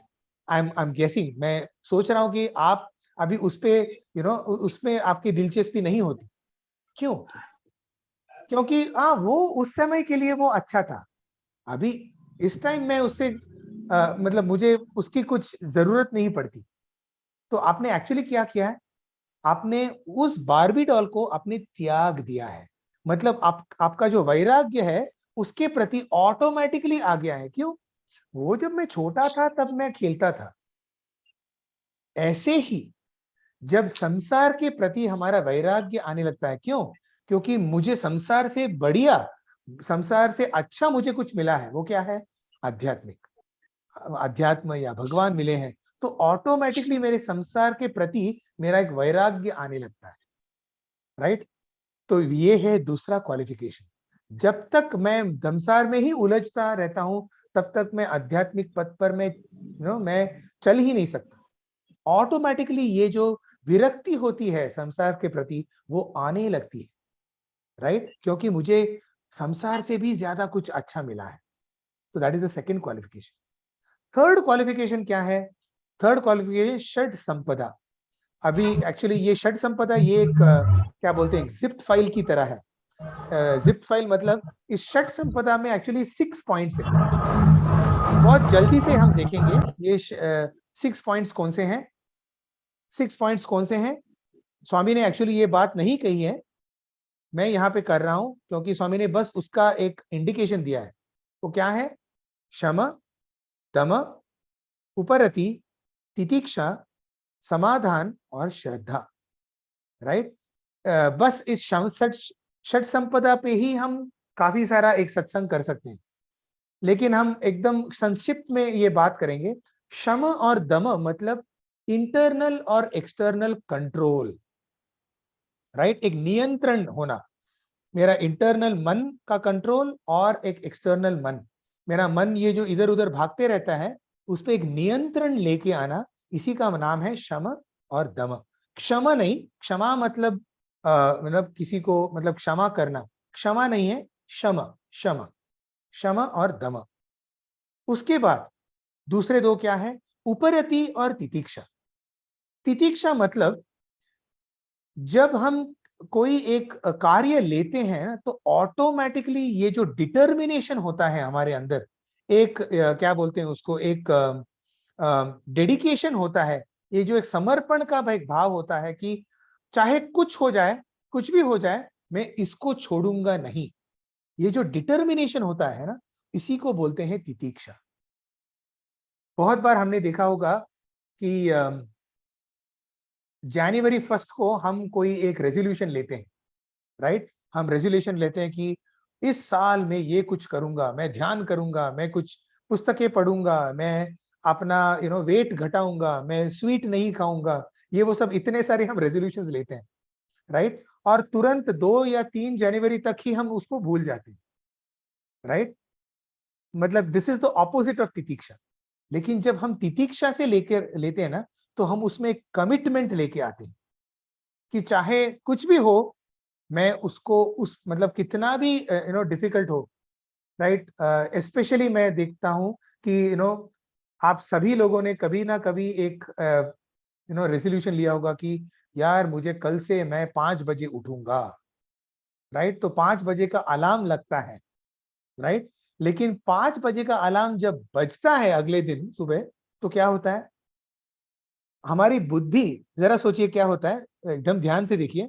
हमारी बुद्धि बोलती है, अरे भाई तूने ही बोला था कि उठना है, लेकिन शरीर बोलता है, अरे छोड़ यार वो कल से करेंगे। राइट? और ऑटोमेटिकली हमारा बटन स्नूज पे चला जाता है, हम उसको स्नूज कर देते हैं। लेकिन जब हमारी बुद्धि और हमारा शरीर और हमारा मन जब एक होकर बोलता है कि नहीं, मैं उठूंगा 5 बजे और मुझे करना ही है। हमने ये उदाहरण लिया था, देखिए ना, कि आपकी इवन 3 बजे की फ्लाइट हो या 5 बजे की फ्लाइट हो जिसके लिए आपको 3 बजे उठना है, तो ऑटोमेटिकली शरीर उठ जाता है, हमारा मन उठ जाता है। क्यों? क्योंकि हमको वो ध्येय साधना है, वो हमारा उद्देश्य होता है कि यही मुझे वो फ्लाइट पकड़नी है। राइट? यही है तितिक्षा, कि पकड़नी ही पकड़नी है मुझे वो फ्लाइट, नहीं तो पैसा चला जाएगा। मुझे जहां जाना है, मुझे वहां पहुंचना ही है। ये जो तितिक्षा है ना, ये हमारे आध्यात्मिक जीवन में कभी हम लोग नहीं उसका अनुसरण करते। हम उसको आराम से लेते हैं, अरे कल करूंगा मैं ध्यान, परसों भजन करूंगा, नरसों, और उसके ऐसे ही चला जाता है। तो ये तितिक्षा मतलब बहुत ही इंपॉर्टेंट एक क्वालिफिकेशन होता है आध्यात्मिक जीवन के लिए। दूसरा है उपरति। उपरति मतलब ये संसार के प्रति एक ऑटोमेटिकली हम सोचते हैं कि यार बस हो गया, अभी नहीं चाहिए। राइट? आपने देखा होगा कभी, आपका जो भी कोई फेवरेट स्वीट है, मेरा स्वीट फॉर एग्जांपल फेवरेट एक वाला स्वीट काजू कतली, मैं काजू कतली खाता हूँ, 1 खाता हूँ, 5 खाता हूँ, और जैसे ही मैं 10 खाता हूँ, फिर ऑटोमेटिकली अंदर से, हाँ यार बस है। राइट? ये जो बस, ये जो भावनाएं हैं ना, यही इसी को बोलते हैं उपरति। हम उपरत हो जाता है संस्कार के प्रति। राइट? तो ये उपरति भी बहुत इंपॉर्टेंट है आध्यात्मिक पथ के लिए, संसार के प्रति उपरति होना। समाधान, उसके बाद समाधान, ये तो एक हिंदी ही शब्द है। राइट? समाधान। और उसके बाद जो छठवा है उसका नाम है श्रद्धा। श्रद्धा मतलब फेथ, श्रद्धा से हम सब जानते हैं। तो श्रद्धा, समाधान, उपरति, तितिक्षा, शम और दम, ये षट संपदा है। और जो चौथा जो क्वालिफिकेशन है वो है मुमुक्ष। मुमुक्ष मतलब मोक्ष के लिए ये जो तीव्र, ये जो आशा होती है कि कुछ भी हो मुझे मोक्ष की प्राप्ति चाहिए ही चाहिए, उसका नाम है, ये जो तीव्र जो इच्छा होती है ना, उसका नाम है मुमुक्षा, राइट? तो उसके बारे में स्वामी बोलते हैं, आप अपने जिंदगी में देखिए अभी आपके पास कितने क्वालिफिकेशंस हैं, राइट? और ऐसा नहीं है कि अरे इतना सारा मुझे करना है, अरे छोड़ दो यार, कौन करेगा ये सब, इतना सारा मुझे क्वालिफिकेशन चाहिए, तो ऐसा नहीं है। आप किसी एक को लेंगे ना, ऑटोमेटिकली बाकी सब आ जाएंगे। That is the beauty of अध्यात्म। यदि आपको श्रद्धा है तो ऑटोमेटिकली श्रद्धा से समाधान आ जाएगा। जस्ट इमेजिन, श्रद्धा से क्या होता है यूजुअली, जब हम भगवान पे श्रद्धा रखते हैं ना, तो ऑटोमेटिकली तितिक्षा आने लगती है। हम पेशेंस के साथ काम करते हैं, है कि नहीं, कि भगवान है मेरे साथ, कुछ भी हो जाए भगवान है। ये जो श्रद्धा होती है, इसके साथ तितिक्षा होती है। एक बार हमको तितिक्षा आती है, इसी से हमको क्षमा और दमन, क्योंकि तितिक्षा के लिए तो कंट्रोल चाहिए, नियंत्रण चाहिए, राइट? तो all of these are connected to each other. तो आप किसी एक क्वालिफिकेशन पे भी ध्यान देंगे ना, ऑटोमेटिकली बाकी के क्वालिफिकेशंस आएंगे, राइट? अभी ये सब होने के बाद जो लास्ट जो स्वामी कहते हैं कि ये इतना सारा टेक्निकल करने की जरूरत नहीं है, बस आप सिर्फ एक नाम को लीजिए, भगवान का नाम लीजिए, ऑटोमेटिकली आपके पास ये सब आने लगेंगे, आपको कुछ नहीं करना पड़ेगा। और ये जो 7वां जो चैप्टर है, बहुत ही सुंदर चैप्टर है, क्योंकि मुझे लगता है कि बस ये 7वें चैप्टर में जो स्वामी बोलते हैं कि ये नामस्मरण की जो महिमा है, राइट, ये जो नाम की महिमा है, वो इतनी सुंदर है, इतनी बेहतरीन है और इतनी उत्तम है कि आपको दूसरा कुछ करने की जरूरत नहीं। इस कलियुग में यदि एक ऐसा साधन हो जिससे हम ये जो नित्य सुख जो पाने की कोशिश कर रहे हैं, उसका एक ही साधन है नामस्मरण। तो उसके बारे में स्वामी क्या कहते हैं? स्वामी कहते हैं कि नामस्मरण सबसे सर्वश्रेष्ठ क्यों है? क्योंकि आप अलग अलग साधनाओं को यदि लेंगे, जैसे योग है, यज्ञ है, याग है, राइट, इन सब में दो प्रॉब्लम्स होते हैं। एक तो बहुत कठिन होते हैं, प्राणायाम, आसन, राइट, प्रत्याहार, धारणा, राइट, कौन करेगा ये सब? इसीलिए स्वामी बोलते हैं अरे इससे अच्छा बस आप नामस्मरण करो, राइट? तो एक तो वो बहुत कठिन होते हैं। दूसरी एक बात स्वामी कहते हैं कि जब जैसे जैसे हम इस पे मतलब इन इतने सारे जो योग याग वगैरह होते हैं ना, उसमें जितना हम करेंगे ना, उससे हमें कभी कभी जैसे ही हम उस पे उन्नत हो जाएंगे, कभी कभी उसमें से हमको पावर्स आने लगते हैं। पावर्स मतलब ये जो छोटे प्रकार के पावर्स होते हैं, आने आना शुरुआत होते हैं। जैसे कि मैं कोई और क्या सोच रहा है मैं जान सकता हूँ, या अलग अलग सृष्टि के पावर्स आते रहते हैं। अभी ये पावर्स में ये प्रॉब्लम होता है, आप देखेंगे जितने सारे योगी हैं जो ध्यान वगैरह करते हैं हिमालय में, अलग अलग ऐसी शक्तियां होती हैं उनके पास। कोई आग पे चलता है, कोई यहाँ से अदृश्य होके वहां पे प्रकट होता है, राइट? ये जितने सारे पावर्स है ना, इन पावर्स का एक प्रॉब्लम है क्या, कि हम उसी प्रॉब्लम्स उसी पावर्स में उसी शक्तियों में हम उलझ जा सकते हैं। क्योंकि ये ये शक्तियां इतनी अच्छी होती हैं, मतलब इतनी टेम्पटिंग होती हैं, कि हम जो हमारा जो अल्टीमेट उद्देश्य, जो हमारा अल्टीमेट ऑब्जेक्टिव, कि जो हम मोक्ष प्राप्ति के लिए ये सब करते हैं, हम भूल जाते हैं और इसी में हम उलझ जाते हैं। इसके लिए भी स्वामी कहते हैं कि इससे इस सब से जो सर्वश्रेष्ठ है वो नामस्मरण है। नामस्मरण में कोई 1 स्टॉप 2 स्टॉप 3 स्टॉप है ही नहीं, नॉन स्टॉप फ्लाइट है, राइट? कभी कभी हम लेटर से आप दिल्ली से पुट्टपर्ती आ रहे हैं, राइट, और अलग अलग प्लेटफॉर्म्स पे वो रुक रुक के वो आ रही है गाड़ी। तो कभी कौन सा एक अच्छा कोई स्टेशन हमको मिला, हम उसी पे उतर गए और हमारी गाड़ी निकल पड़ी, तो क्या होने वाला है, राइट? हम उसी स्टेशन को हम अच्छे से हम देख सकते हैं, लेकिन जो हमारी जो अल्टीमेट जो जगह है हमको जहाँ पे पहुंचना है, उसी पे हम डिले हो जाते हैं। लेकिन नामस्मरण इज लाइक अ फ्लाइट, वो डायरेक्ट नॉन स्टॉप दिल्ली से पुट्टपर्ती आती है, राइट? और फिर स्वामी कहते हैं कि भगवान के रूप से भी ज्यादा अच्छा उनका नाम होता है। क्यों? क्योंकि रूप में ना बहुत सुंदर दो उदाहरण देते हैं स्वामी। गुलाब का एक उदाहरण देते हैं और आम का एक उदाहरण देते हैं। जैसे ही मैं आम ये शब्द मेरे मन से मेरे मुख से आता है, तो ऑलरेडी मैं देख रहा हूं कि आपके बहुत सारे मुखों पे ऑटोमेटिकली अपना अपना क्या बोलते हैं, मुंह से क्या मतलब मुंह में पानी आने लगता है, राइट? देखिए, सिर्फ आम शब्द को बोलने से आपके मुंह में पानी आ गया।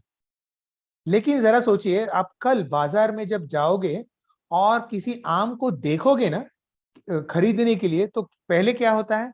पहले आप उसको ध्यान से आप उसका मतलब पूरा परीक्षा करते हो कि क्या ये सड़ा नहीं है या सड़ चुका है, ये क्या ये मतलब ये दूसरा आम इससे और ज्यादा है। फिर आप उस जो बेचने वाला है उससे आप बोलते हो, अरे यार मुझे अच्छे से दाम में दे रहे हो ना, क्या ये अच्छे से स्वीट है ना?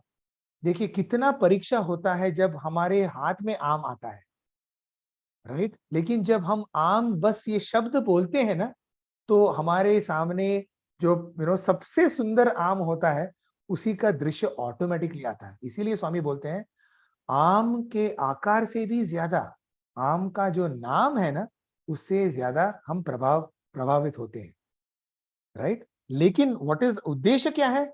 आम को चूसना, आम को खाना, राइट? इस आम को पाने के लिए हम नामस्मरण करते हैं। सो उस रूप को पाने के लिए ये जो करेंसी है, जो पैसा है, वो ही नाम है, राइट? तो इतना सारा अलग अलग स्वामी 7वें चैप्टर में बहुत ही सुंदर तरीके से स्वामी वर्णन करते हैं नामस्मरण की महिमा, नाम की महिमा। तो इसी को हमको ध्यान में रखकर क्या हम अपने निजी जिंदगी में, अपने डेली लाइफ में, क्या हम नामस्मरण करते हुए जितने सारे काम है, हम ये ना सोचे कि ये आध्यात्मिक काम है और ये मेरा सांसारिक काम है। ये सांसारिक काम में ही हम उसको आध्यात्मिक कर सकते हैं। कैसे? नामस्मरण, नाम को लेकर। क्या मैं किसी भी कार्य के शुरुआत करने के पहले क्या मैं भगवान का नाम ले सकता हूँ, राइट? और वो कार्य समाप्त होने के बाद क्या मैं भगवान को शुक्रिया अदा कर सकता हूँ, राइट? क्या मैं उनका नाम लेकर उनका चिंतन कर सकता हूँ?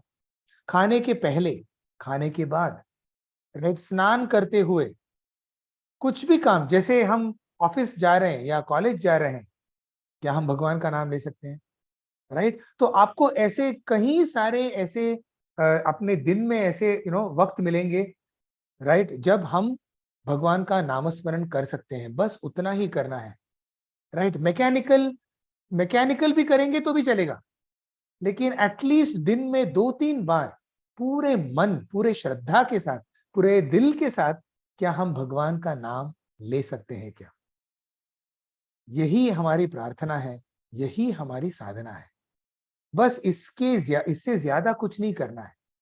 ये जितने सारे हम लोगों ने षट संपदा या उसके जो 4 क्वालिफिकेशंस है, वो ऑटोमेटिकली आप देखेंगे कि ऑटोमेटिकली जैसे ही हम नामस्मरण करते हैं, तो ये सब हमारे आध्यात्मिक जीवन में ऑटोमेटिकली एंटर, इसकी शुरुआत होती है।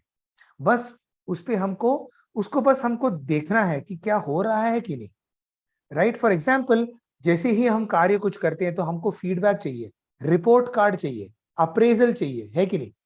वैसे ही आध्यात्मिक जीवन में ये सब हमारे रिपोर्ट कार्ड है। विवेक, वैराग्य, उपरति, तितिक्षा, श्रद्धा, मुमुक्षा, ये सब हमारे रिपोर्ट कार्ड है।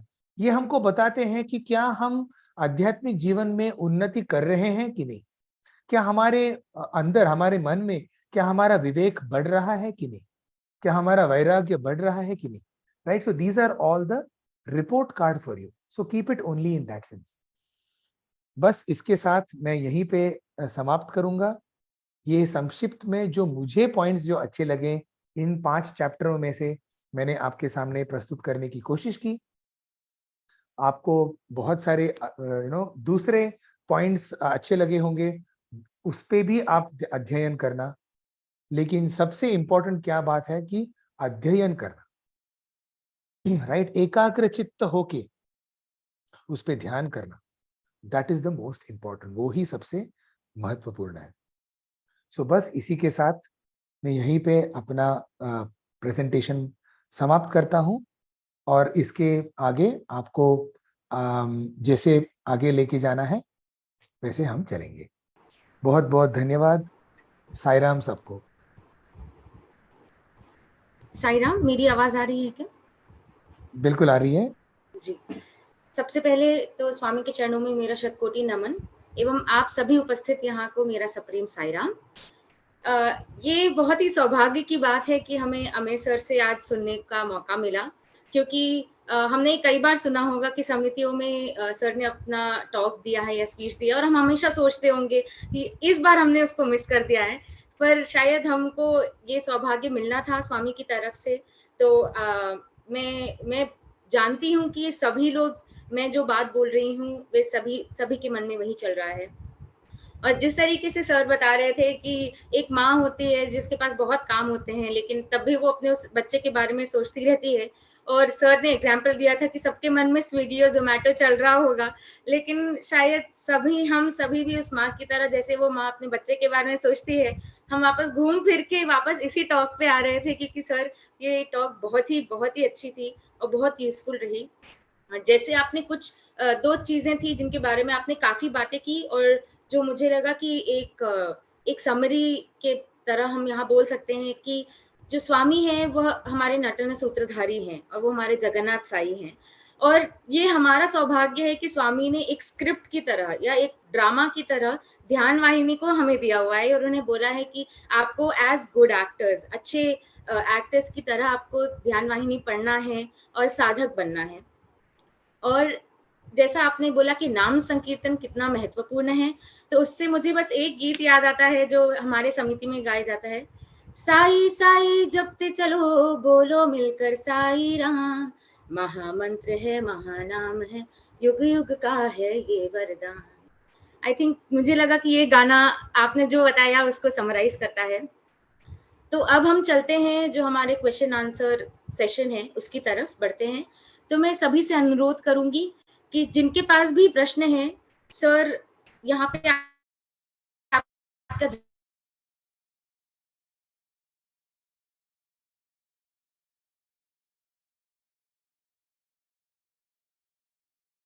आई थिंक आपकी आवाज चली गई, सुनाई नहीं दे रहा है।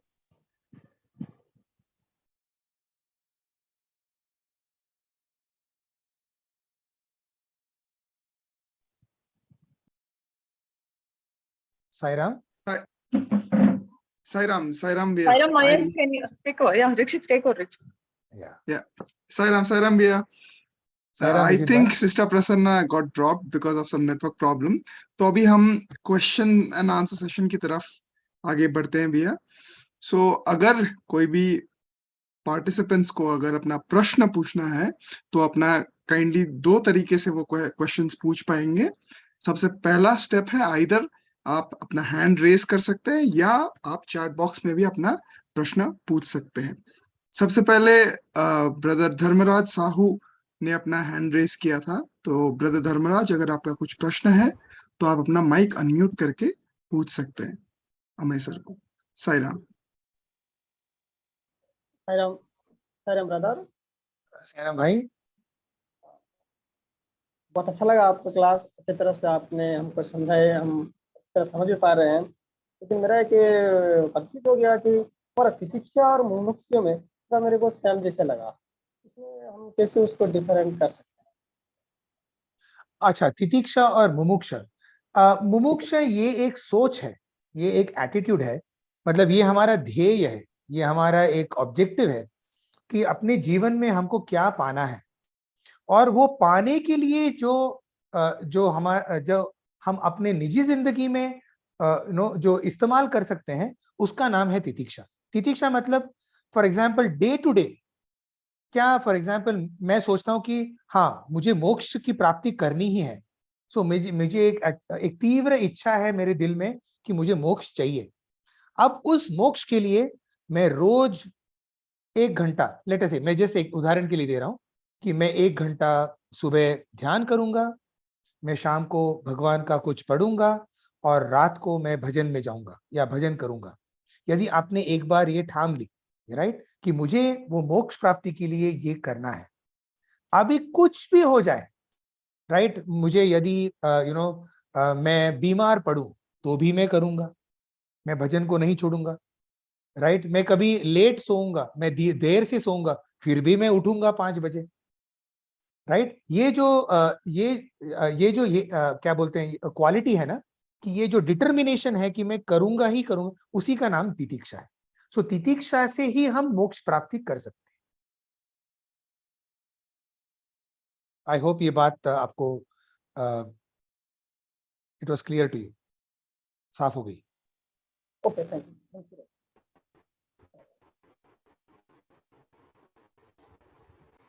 साई राम। प्रियंका चौबे जी।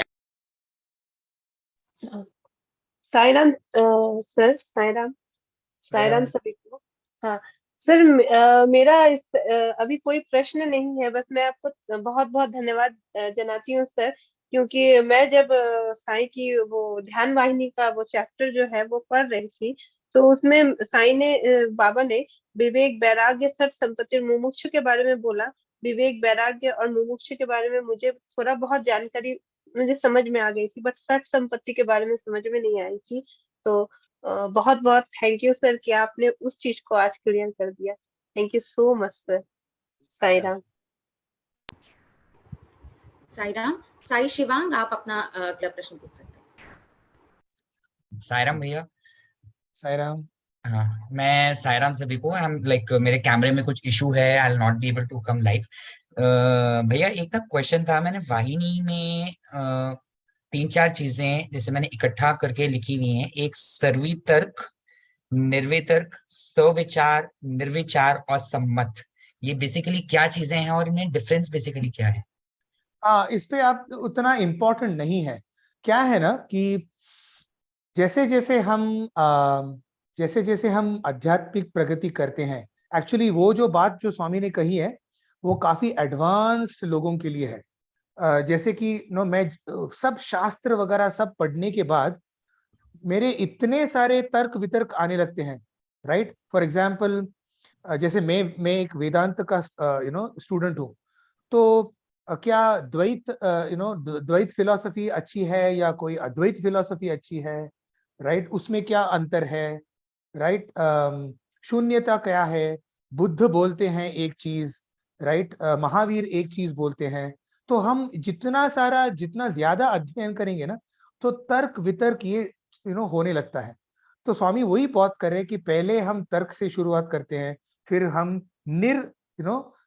we reach a point where हम लोग we go beyond that, right? Okay. फिर so we keep going through cycles of understanding. जैसे for example I love Bhagavad Gita, right, तो मैं भगवत गीता का काफी अध्ययन करते रहता हूँ। तो मैं अलग अलग पुस्तकें पढ़ता हूँ, मैं अलग अलग पर्सपेक्टिव्स लेता हूँ भगवत गीता के ऊपर। अभी कोई भगवत गीता को एक लीडरशिप के दृष्टिकोण से देखता है, कोई भगवत गीता एक स्ट्रेस बस्टर के दृष्टिकोण से लेता है, कोई उसी भगवत गीता को लेकर विशिष्टाद्वैत पे वो लोग चर्चा करेंगे। So the more and more we keep reading, our understanding, हमारे जो दृष्टिकोण है वो बदलते रहते हैं। And so Swami is telling that we go through all of these, don't worry about that is not important. किसी एक को लेकर उसी को पकड़ के आप आगे चलिए, right, that is what Swami is trying to tell us, कि यदि आप बार बार अलग दूसरे चीजों को लेंगे तो you will only get more confused and उसी कंफ्यूजन पे आप उलझ जाओगे। So the idea is hold on to one. In fact Swami इसी 5 चैप्टर में ये भी बोलते हैं कि do not discuss too much with others. आप अलग अलग लोगों के साथ अपना जो आप जो साधना कर रहे हैं वो डिस्कस मत कीजिए। क्यों? क्योंकि इसी डिस्कशन में फिर कोई बोलेगा यार ये नहीं होगा, मैं बोल रहा हूं, मैंने भी ये देखा है, etcetera etcetera, and they can shake your faith, right.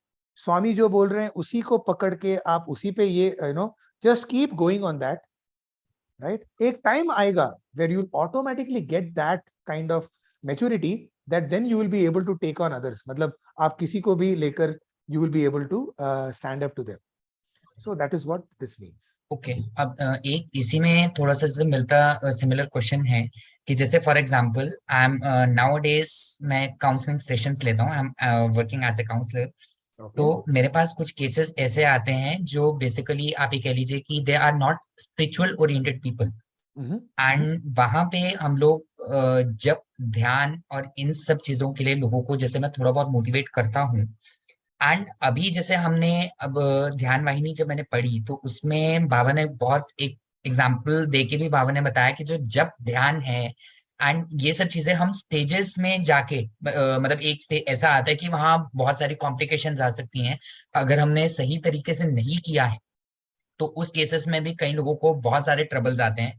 तो अब कुछ लोग ऐसे हैं जो हमारे स्पिरिचुअल ओरिएंटेड पीपल नहीं है, तो हमें क्या मना करना चाहिए कि आप जब ध्यान ना कीजिए, या फिर अगर हम उन्हें बताते हैं उस केस में कि जब ध्यान अगर हम कॉम्प्लिकेशंस में बताएंगे कि आप अगर उसको सही तरीके से करोगे या गलत तरीके से करोगे ऐसे करके, एंड फिर हमें लोगों को बेसिकली किस तरह से बताना चाहिए कि वेदर जब ध्यान इज राइट, और या फिर अगर मैं उन्हें बोलूं कि नाम स्मरण पे उतरे, नाम स्मरण तो एकदम उनके लिए पॉसिबल नहीं होगा क्योंकि they are not spiritually oriented people, तो उस केस में मुझे किस तरह से आंसर करना चाहिए? ओ, आपने जो प्रश्न पूछा है वो काफी I would say it is in क्या बोलते हैं, it is in the field of medicine, right? जो क्लिनिकली डिप्रेस्ड लोग होते हैं या कोई काफी सीरियस प्रॉब्लम्स लेकर आ रहे हैं, तो उस पे I am not the right person. I must tell you, I must confess that I am not the right person to do that.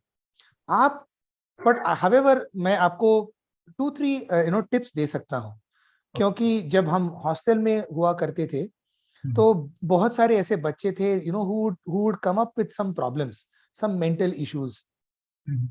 So there are 2-3 things. One is, if they are not, मतलब वो spiritual लोग नहीं रहेंगे, तो you have to treat them through positive affirmations, right? काफी सारे positive affirmations हैं, जैसे कि to tell yourself, right? काफी सारे ऐसे positive affirmations हैं like I am not a failure, right? Success is mine, and ऐसे सारे बहुत सारे ऐसे visualization techniques हैं जिसमें से हम आप वो लोग visualize कर सकते हैं कि for example, let us say I'm going through a very difficult relationship, right? Correct. So I can visualize a good relationship. So you can do dhyan on that. For example, I'm in a happy space, right? I'm a very accepting person, right? I'm able to see goodness in everybody, right? So these are all like techniques of visualization, right? Which can help. But then very important there is that they should do it consistently. जो भी whatever you take up, you have to do it consistently. It's not like a tablet once a week मैं लूंगा और उससे कुछ नहीं फर्क पड़ने वाला. I'm telling you, even आध्यात्मिक लोगों के लिए आप एक हफ्ते में एक बार भजन करेंगे, कुछ नहीं होने वाला. It is just a feel good factor for you. If you do, कभी I'll go to मंदिर once in a week, या मैं कभी हफ्ते में एक कौन से भी पुस्तक पढ़ूंगा, मैं साल में कुछ करूंगा, कुछ नहीं होने वाला. So consistency is the absolute success mantra. So to whoever you are counseling, start with positive affirmations. Start by telling them that you are very special, you are extraordinary, right? And try to take them on that positive path, because they are in such a negative place. वो इतने ऐसे नकारात्मक भाव में है ना, तो वहां से उसको सकारात्मक की ओर लेके जाना है. Once we bring them to सकारात्मक, then we can introduce these spiritual techniques. I can tell you one more thing.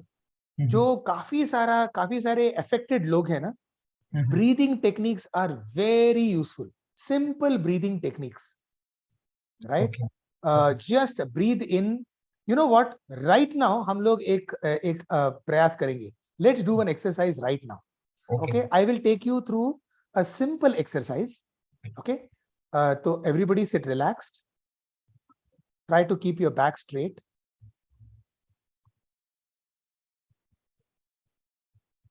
Okay. Gently close your eyes.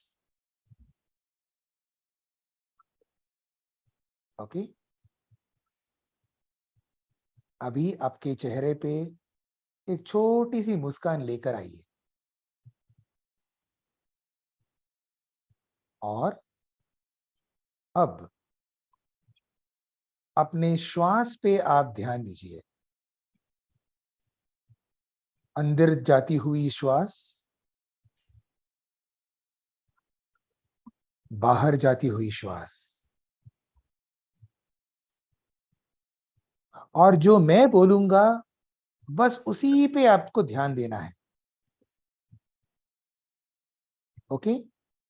जो मैं बोलूंगा बस वो ही करते रहिए आप। सांस अंदर लीजिए,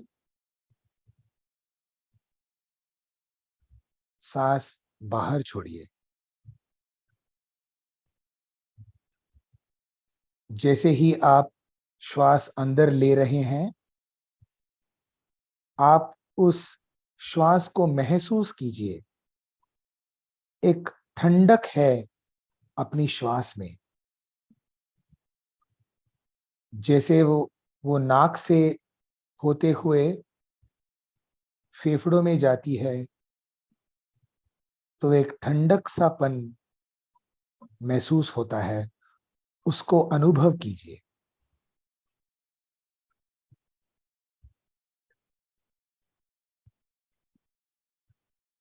और जैसे ही आप आपकी श्वास छोड़ते हैं तो आपका फेफड़ा, आपका स्टमक एकदम खाली हो रहा है, उसको आप अनुभव कीजिए।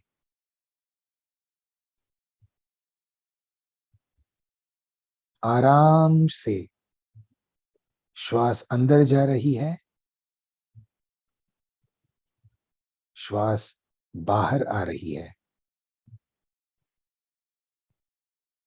आपको कुछ करने की जरूरत नहीं है।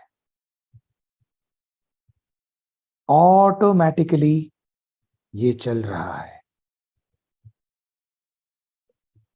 There is no effort at all. अब धीरे धीरे से अलग अलग जो आपके अंग हैं उसको आप रिलैक्स कीजिए, उसको आप आराम दीजिए। आपकी आंखें रिलैक्स,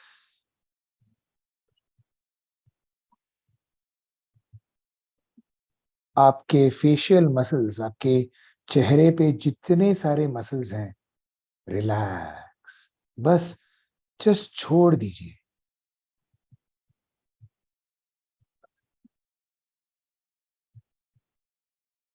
आपके कंधे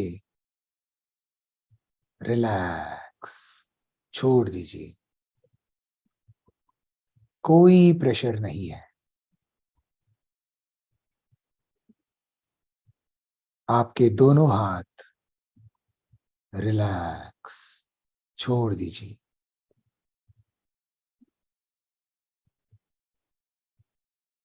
आपकी पीठ रिलैक्स,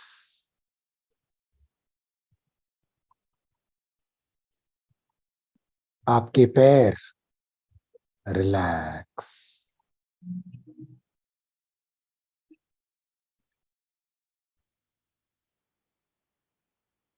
आपकी श्वास बहुत धीमी और रेगुलर है। आपके चेहरे पे एक मुस्कान है।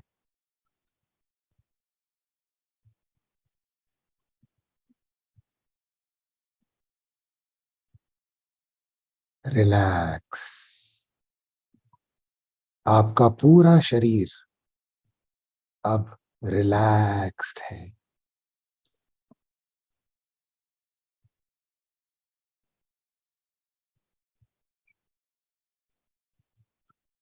आपके बंद आंखों के सामने ये जो अंधेरा है, उस अंधेरे को आप ध्यान से देखिए।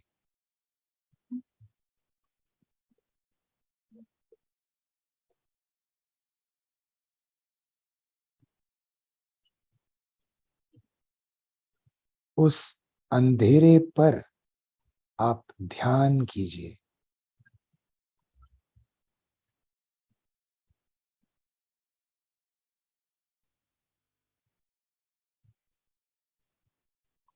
यदि मन में कोई विचार आ रहे हैं तो उसको आने दीजिए। विचार आएंगे, विचार जाएंगे।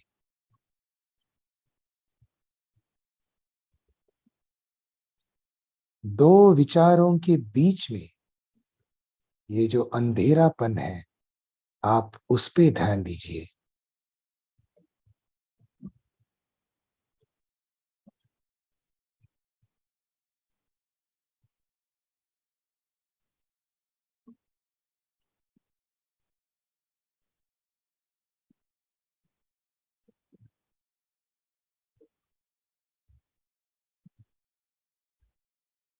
श्वास पे ध्यान दीजिए।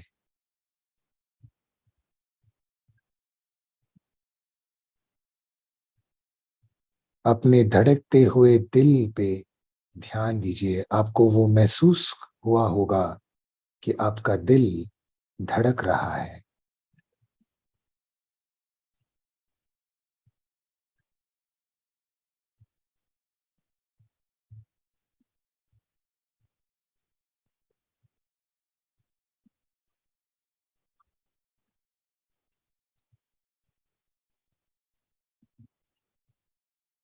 अब आप धीरे से अपनी आंख खोलिए।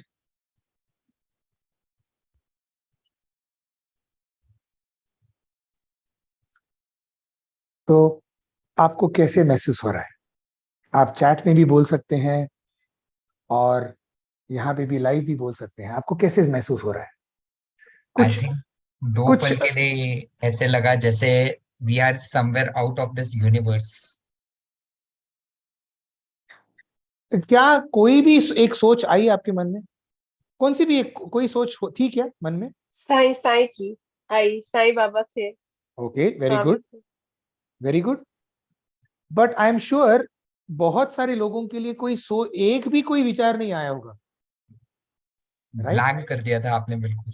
हाँ, मैंने नहीं किया था, मैंने कुछ नहीं किया था। हाँ, नहीं ये जरा थॉट। सोचिए, ये आपका अनुभव है। हाँ जी। Okay, focus on your experience. इसी को बोलते हैं अनुभव ज्ञान। ये जो ज्ञान है ना, ये अपने खुद के अनुभव से, मैंने कुछ नहीं किया, मैं बस आपके माइंड को मैं डायरेक्शन दे रहा था, हाँ जी। राइट?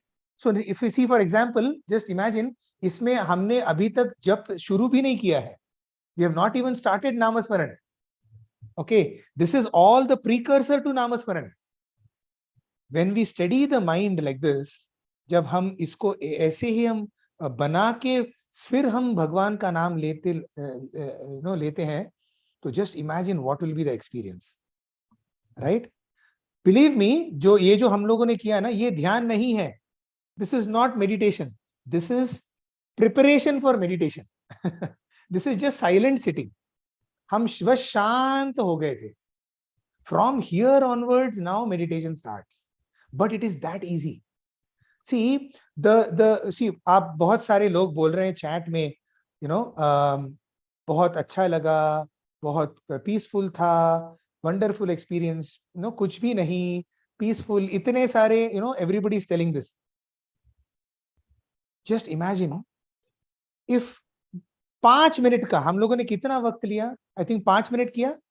5 मिनट में if you can get this much, imagine what that ultimate peace must be. मैंने आपको क्या बस एक झलक दी थी, आपको बस मैंने एक झलक दी कि वो अल्टीमेट जो पीस है, राइट, जो मोक्ष का, जो ये प्रशांति निलयम जो बोलते हैं ना भगवान, कि हमारे दिल में जो प्रशांति है ना, उसका क्या अनुभव होगा, right? So this is just a झलक उसका। So this is the way you can do it. This works with anybody. आप यदि अध्यात्म पे के राह पे हो ना हो.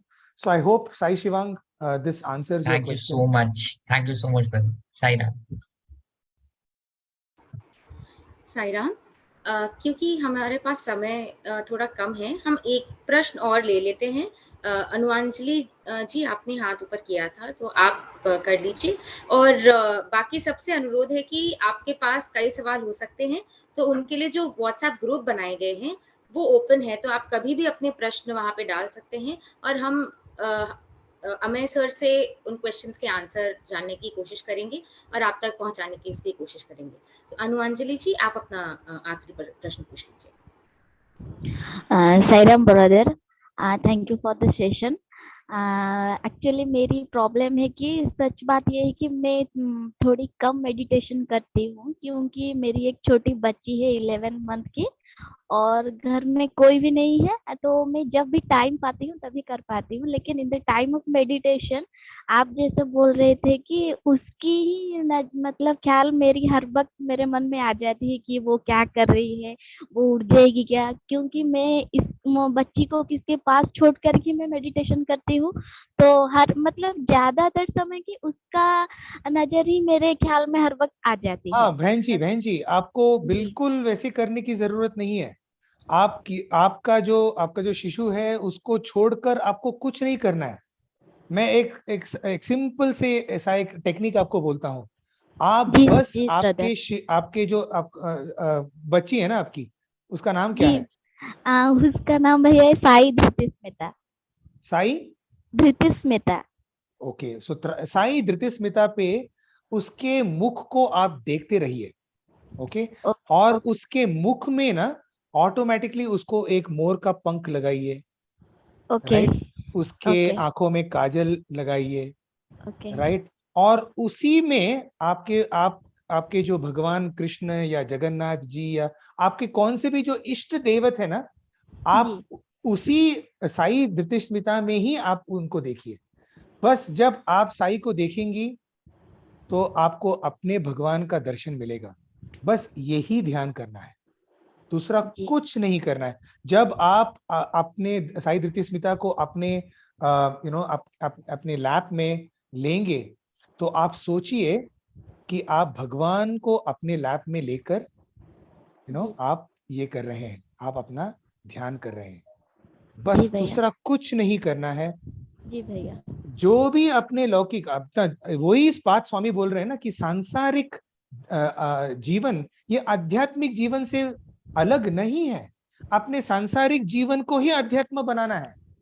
आप जो भी करेंगे, आप जब उसको दूध पिला रहे हैं तब आप भगवान का नाम लीजिए, राइट? जब आप उसको खाना खिला रहे हैं तो मैं भगवान को नैवेद्य चढ़ा रही हूँ, राइट? आप उसके साथ खेल रहे हैं तो मैं भगवान के साथ खेल रही हूँ, right? This are the small things we have to do. यही छोटी छोटी बातें करनी है। आपको उसको किसी और को देखकर ध्यान करना, no, Swami does not recommend that at all. That is, there is no use of that. Okay. और एक बात भैया, मैं रात को लिखित जब टाइम होता है तभी कर पाते, लेकिन मैक्सिमम टाइम करती हूँ, तो वो क्या ध्यान या कंसंट्रेशन पर इंक्लूड है? बिल्कुल बिल्कुल बिल्कुल, यस। ओके, थैंक यू भैया, thank you so much. Sairam. Sairam, शायद एक ही हाथ और उठा था जो बचा हुआ है। प्रभा जी, आप अपना प्रश्न पूछ लीजिए, हम इसको अंतिम प्रश्न रखेंगे आज के सत्र का। साईराम भैया। साईराम भैया, जैसे कि अभी आपने बताया था कि स्वामी जो हैं उन्होंने बताया था कि वो एक निर्देशक हैं और ये जो संसार हमारा एक बड़ा रंगमंच है जिसके ऊपर हम सभी यहाँ पर एक्ट करने के लिए आए हैं। तो हमारे बुक में भी स्वामी ने बताया था कि हमें रंगमंच पर हमारे किरदार को हमें अच्छी तरह से निभाना है और वो पर्दे के पीछे रहकर वो हमें जस्ट गाइड करते हैं कि हमें कैसे करना है, वो हमें बताते पर्दे के पीछे रहकर ही, यानी वो हमारे अंदर रहकर हमें गाइड करते हैं कि हमें कब सही डिसीजन लेना है, कब कैसे चलना है। तो भैया ये जो बात है यहाँ तक मैंने समझा, बहुत ही अच्छी तरह से समझ में आया। लेकिन मेरा एक डाउट है भैया, जो ये हमारे अंतरात्मा से जो आवाज आती है हमें कि ऐसा करो ऐसा मत करो, तो इसमें ये स्वामी यानी हमारे डायरेक्टर की ये आवाज है, इसे हम कैसे पहचान सकते हैं? क्योंकि कभी सही आता है, कभी गलत आता है ना, तो इसी वजह से भैया।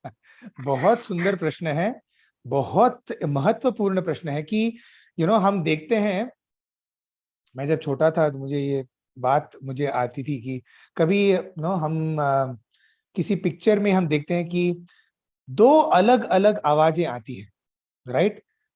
एक आवाज जो भगवान का आवाज होता है वो यूजुअली अमिताभ बच्चन जी की आवाज में आता है, हे पुत्र, राइट, मैं समय हूँ, ऐसा एकदम गंभीर सा आवाज आएगा। और जो मन का आवाज होता है ना, वो ऐसे शकुनी मामा की जैसे करके एक आवाज आएगा।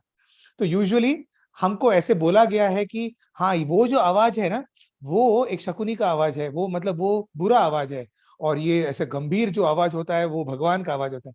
लेकिन सही में अपनी जिंदगी में ऐसा कुछ नहीं होता, राइट? दोनों आवाजें अपनी ही आवाज होती है, राइट? एंड या now how do we differentiate कि मेरी आत्मा की आवाज कौन सी है और मेरे मन की आवाज कौन सी है? Very important. मैं 2-3 आपको जो स्वामी ने कहा है, I will give you 2-3 tips. एक, मन की आवाज ना, अलग अलग अलग आवाजें आपको आएगी, लेकिन आत्मा की जो आवाज होती है ना, वो एक ही चीज बोलती है। फॉर एग्जाम्पल हम लोगों ने ये उदाहरण लिया था, जल्दी उठने का उदाहरण। तो जब सुबह 4:30 या 5 बजे को जब अलार्म बजता है ना, तब अंदर से 2 आवाजें आती हैं, राइट? एक आवाज बोलते हैं, अरे भैया उठो, तुझे उठना है, ओके। लेकिन अलग अलग अभी दूसरी आवाज कौन सी है? अरे यार, तू देर से सोया था, तुझे सोने की जरूरत है, तू सो ले, उसमें कुछ नहीं है, थोड़ा 15 मिनट बाद में करोगे तो भी कुछ नहीं होगा, भगवान कहीं पे भाग के जाने वाले नहीं है, तू आज नहीं करेगा तो भी चलेगा, तू कल भी कर सकता है। ये जो अलग अलग अलग जो हमको बोल विच टेल अस अलग अलग चीज, नहीं करेगा तो भी ठीक है, आज नहीं करेगा तो भी ठीक है, this is the voice of the mind. आत्मा की जो आवाज होती है ना, वो एक ही होती है, right? It will not give you any, आपको क्या बोलते हैं, it won't give you shortcuts. या it will never give you shortcuts, it will simply tell you what you are suppose to do. तुम्हें जो करना है, that only it will tell you, okay? That is number 1। Second, मन की बात will always be selfish, आत्मा की बात विल ऑलवेज बी सेल्फलेस, स्वार्थ और निस्वार्थ, राइट? फॉर एग्जाम्पल, आत्मा बोलेगा, अरे तू अपनी देख, यू आर मोर इंपॉर्टेंट, लेकिन atma will always say everybody is more important, okay? What is good for everybody is what the आत्मा will tell. So selfless, niswarth versus swarth. Third, mann will always give you short term, okay, आज के लिए जो अच्छा है it will tell you, whereas atma will always tell you long term, दूर का विचार करके, right?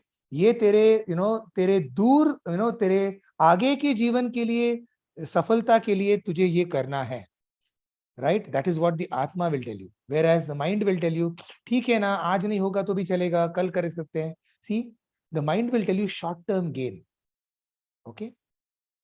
So these are some things which will help you, okay? The fourth, the Atma's voice will always be in sync with what Swami says. जितना ज्यादा अब हम साई का साहित्य पढ़ेंगे, भगवत मतलब शास्त्र या वेद पढ़ेंगे ना, दैट मच योर आत्मा का जो आवाज है ना, इट विल रिमेन, क्या बोलते हैं, इट विल रिमेन इंटेग्रल। हमारा प्रॉब्लम क्या होता है कि क्योंकि हम ये ऐसे आध्यात्मिक साहित्य पढ़ते नहीं है, तो we are our conscience is also not informed, हमको समझ में नहीं आता कि एग्जैक्टली स्वामी कहना क्या चाहते हैं। But the more and more we study ना, हमारा आत्मा का जो आवाज होता है, it becomes more and more stronger. इसीलिए सत्संग की आवश्यकता है, इसीलिए नामस्मरण की आवश्यकता है, इसीलिए अध्ययन की आवश्यकता है।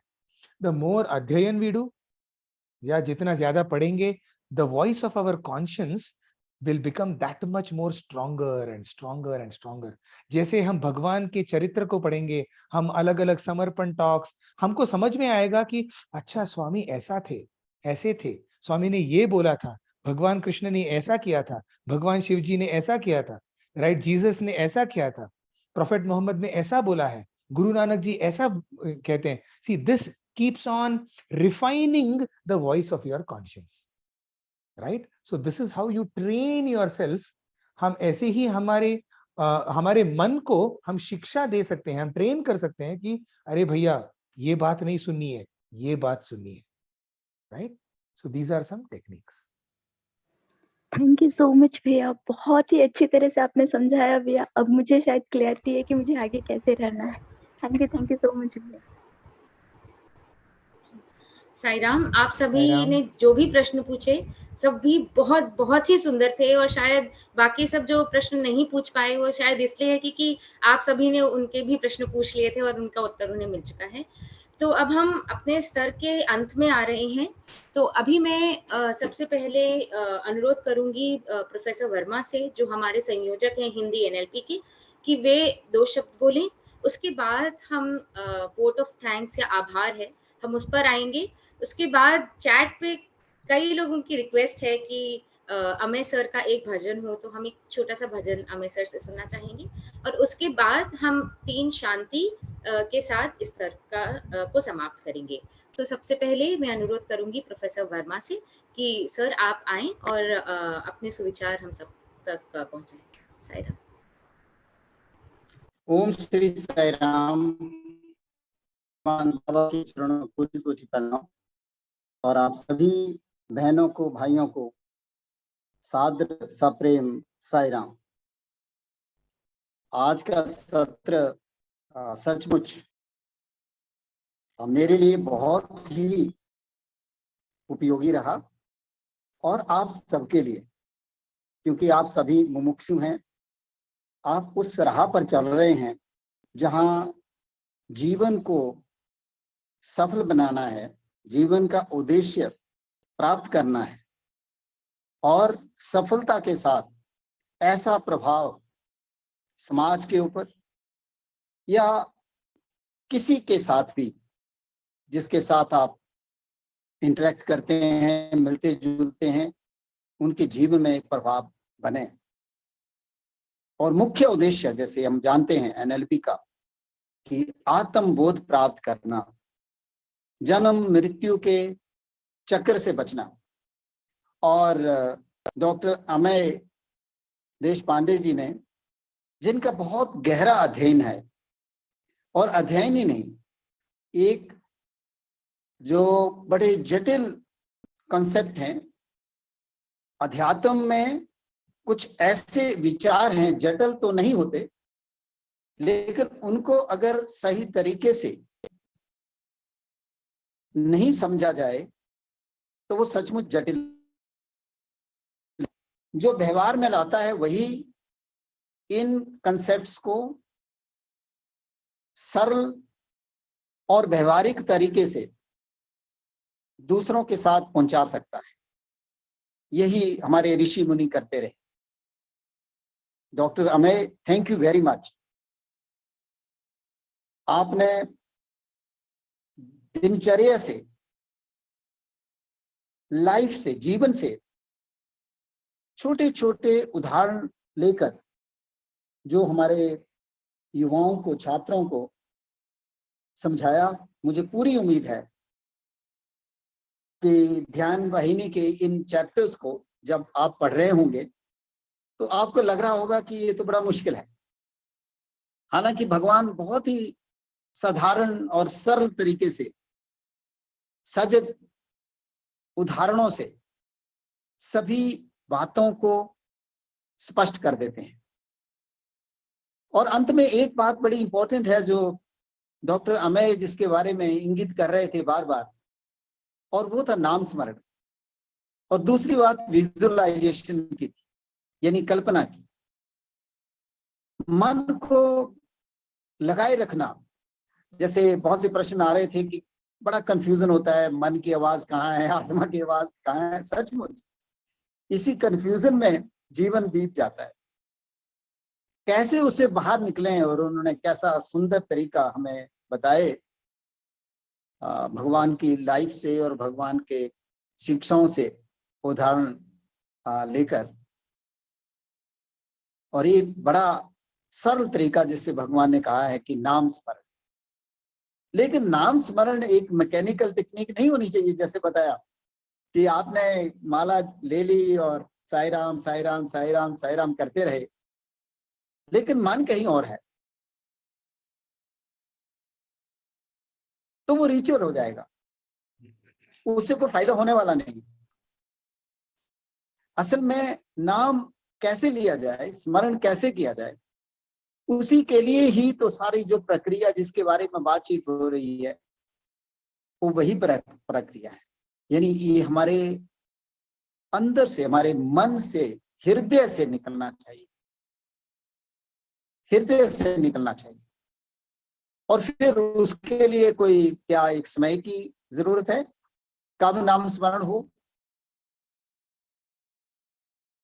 जो भी करें जब भी करें। वैसे तो दुनिया की भाग दौड़ में आप सभी लोग सोचते होंगे नाम स्मरण कब करें, तो स्वामी ने तो यहाँ तक कहा कि आप केवल ध्यान के लिए 11 सेकंड बहुत हैं, लेकिन उन 11 सेकंड का मतलब यह है कि आप बिल्कुल अंदर से, हृदय से मुमुक्षु बनकर, एक यही तो साधना है, ये जो प्रयास है यही साधना है, और यहीं पे सब कुछ आ जाता है। तो आज का सत्र आपको बहुत अच्छा लगा, लेकिन हमें अच्छा तब लगेगा जब आप इसको अपने जीवन में उतारें। मुझे पूरी उम्मीद है कि आप सभी भगवान के जो सिलेक्टेड युवा हैं, युवतियां हैं, इसकी ओर ध्यान वाहिनी में एक एक कदम आपका उस दिशा की ओर चलेगा जहां भगवान आपको ले जाना चाहते हैं। इन्हीं शब्दों के साथ मैं आपसे आशा करूंगा कि आप सभी ये जो सत्र हैं जो हो रहे हैं, जो कंक्लूसिव सेशंस हैं, ये साधारण नहीं है, ये बातें आपको नहीं मिलेंगी, और ये रिकॉर्डेड है, इसलिए आप इसको बार बार सुने, विचार करें और उस पे फोकस करें, ध्यान आ जाएगा। साई राम। साई राम सर, बहुत बहुत धन्यवाद। मैं नहीं जानता था कि आप इस सत्र में शामिल हैं। आप मुझे पता था होता तो फिर मैं इतनी बातें नहीं करता क्योंकि I should have known that you are there on this call. Thank you so much sir for your blessing. नहीं, आपका बहुत अच्छा अध्ययन है, और उसके साथ साथ आपका मनन और कैसे सारा निष्कर्ष निकालना है और जीवन से जोड़ना सचमुच बहुत अच्छा लगा। मुझे भी बहुत फायदा हुआ है पार्टिसिपेंट्स के साथ साथ। धन्यवाद। साई राम। हमारे संयोजक जो हैं योगेंद्र वर्मा सर, उन्होंने धन्यवाद बोल के जो वोट ऑफ थैंक्स या आभार है उसकी शुरुआत कर ही दी है, तो मैं उसको आगे बढ़ाते हुए ये कहना चाहूंगी कि सबसे पहले तो मैं आभारी हूँ स्वामी की कि उनकी उपस्थिति यहाँ रही, इस सत्र में रही, और उन्होंने ही यह संभव करा पाया कि अमय सर हमारे बीच आ पाए। और हम आशा करेंगे कि स्वामी ऐसे ही अपनी फौज से सैनिक जो हैं हमारे बीच भेजते रहें और हमें सिखाते रहें कि कैसे एक अच्छा नागरिक या कैसे एक अच्छा साधक बनना है। फिर मैं आभारी हूँ अमय सर की कि उन्होंने इस पूरे सत्र को हंसी मजाक के साथ इतना लाइट रखा और इतना हल्का बना के रखा कि जो इतने डिफिकल्ट या कठिन टॉपिक्स हैं वो भी हमारे सारे पार्टिसिपेंट्स को बहुत अच्छे से इजीली समझ में आ रहे थे। फिर मैं आभारी हूँ हमारे सारे पार्टिसिपेंट्स की कि आपने कॉल ज्वाइन किया, और जो स्वामी को जो डिसिप्लिन बहुत पसंद है उस डिसिप्लिन को लेते हुए आप इस सत्र में उपस्थित रहे, तो आप सबका आभार। और आखिरकार मैं आईटी टीम जो है हमारी, उसके लिए मैं आभारी हूँ कि उनका सपोर्ट है तो हम इस सत्र को अपने घर में बैठकर ही अटेंड कर पा रहे हैं, तो उनका आभार। अब जैसा कि चैट में सबकी रिक्वेस्ट थी, मैं अनुरोध करूंगी सर आप एक छोटा सा भजन हमारे बीच में अगर गा पाएं और उसके बाद हम 3 शांति और समस्त लोका से सत्र एंड करेंगे। पर सर पहले आपका भजन। अरे बाप रे, 2 घंटे के बोलने के बाद अभी भजन गाना, मतलब आपको भूख भी बहुत लगी होगी, तो मैं आशा करता हूँ कि आपका खाना तैयार हो और मुझे इजाजत दीजिए। कौन सा भजन? ठीक है, मैं एक भजन गाता हूँ, और इस भजन के माध्यम से भी हम ध्यान कैसे लगा सकते हैं, राइट? क्योंकि ये ध्यान वाहिनी पे है, तो हम भजन से हम ध्यान करेंगे। ओके, तो जो सर ने बोला था कि जो विजुअलाइजेशन टेक्निक है, वो हम अपने भजन में कैसे उतार सकते हैं, ये एक उसका प्रयास है। तो हम एक भजन लेंगे। आपने साई कन्हैया ये भजन सुना है? साई कन्हैया, हाँ, साई कन्हैया, राइट? तो भजन बहुत सुंदर भजन है। अभी हम इसको, इस पे हम विजुअलाइज करेंगे। तो चलिए हम सब 7000 साल पहले जाएंगे गोकुल के धाम, भगवान कृष्ण के घर पे, और हम सब खुद को गोपाल समझ के उनके साथ गायों और बछड़ों को लेकर हम चलेंगे और उनके साथ बहुत खेल रहे हैं। वो हमारा दोस्त है, वो हमारे लिए भगवान नहीं है, हम भूल चुके हैं, क्योंकि वो इतने नजदीक और इतने पास हैं हमारे, कि वो हमारे दोस्त हैं। तो हम उनके साथ खेल रहे हैं, कूद रहे हैं, और खेल कूद के बाद हम एक वृक्ष के नीचे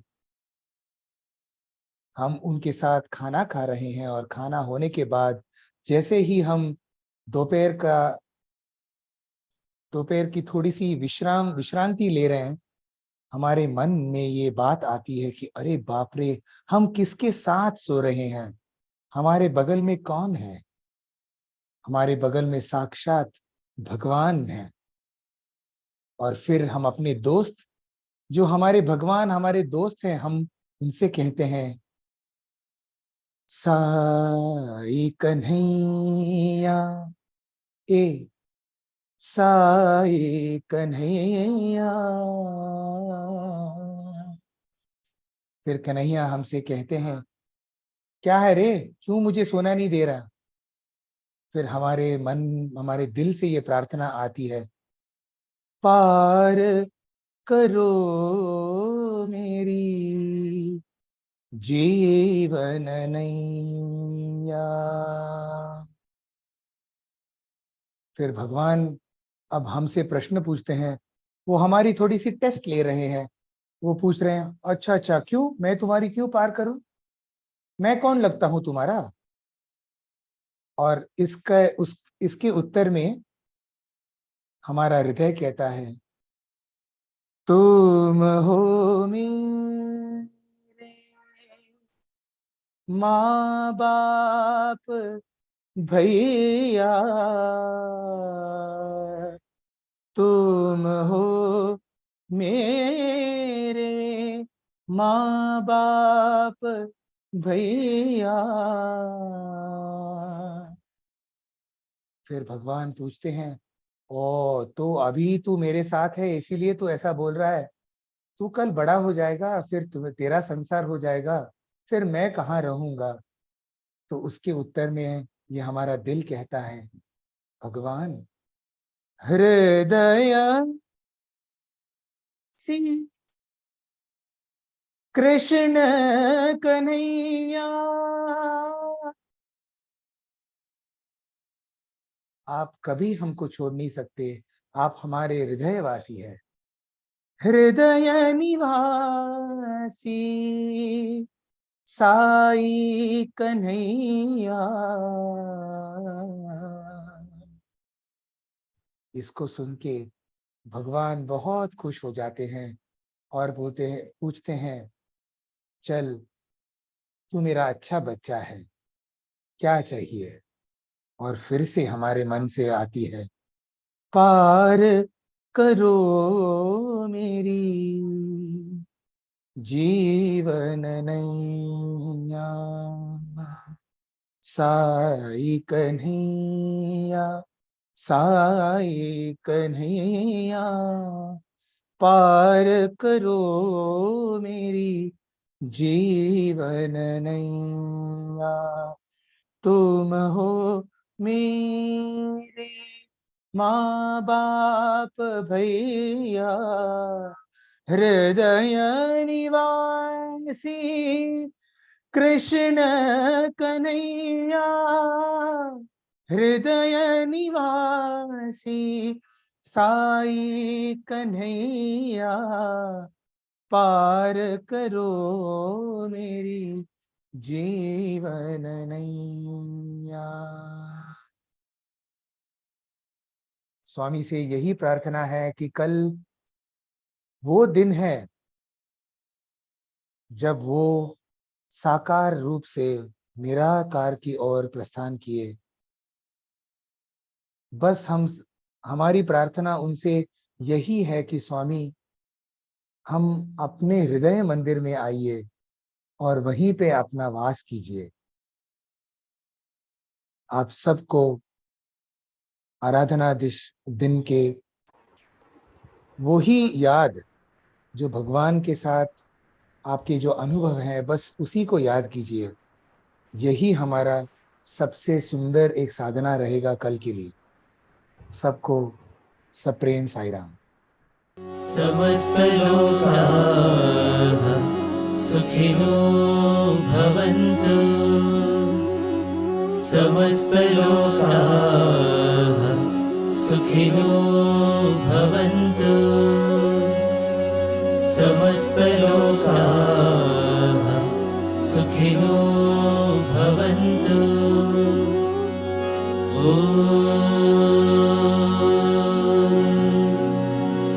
शांति शांति शांति।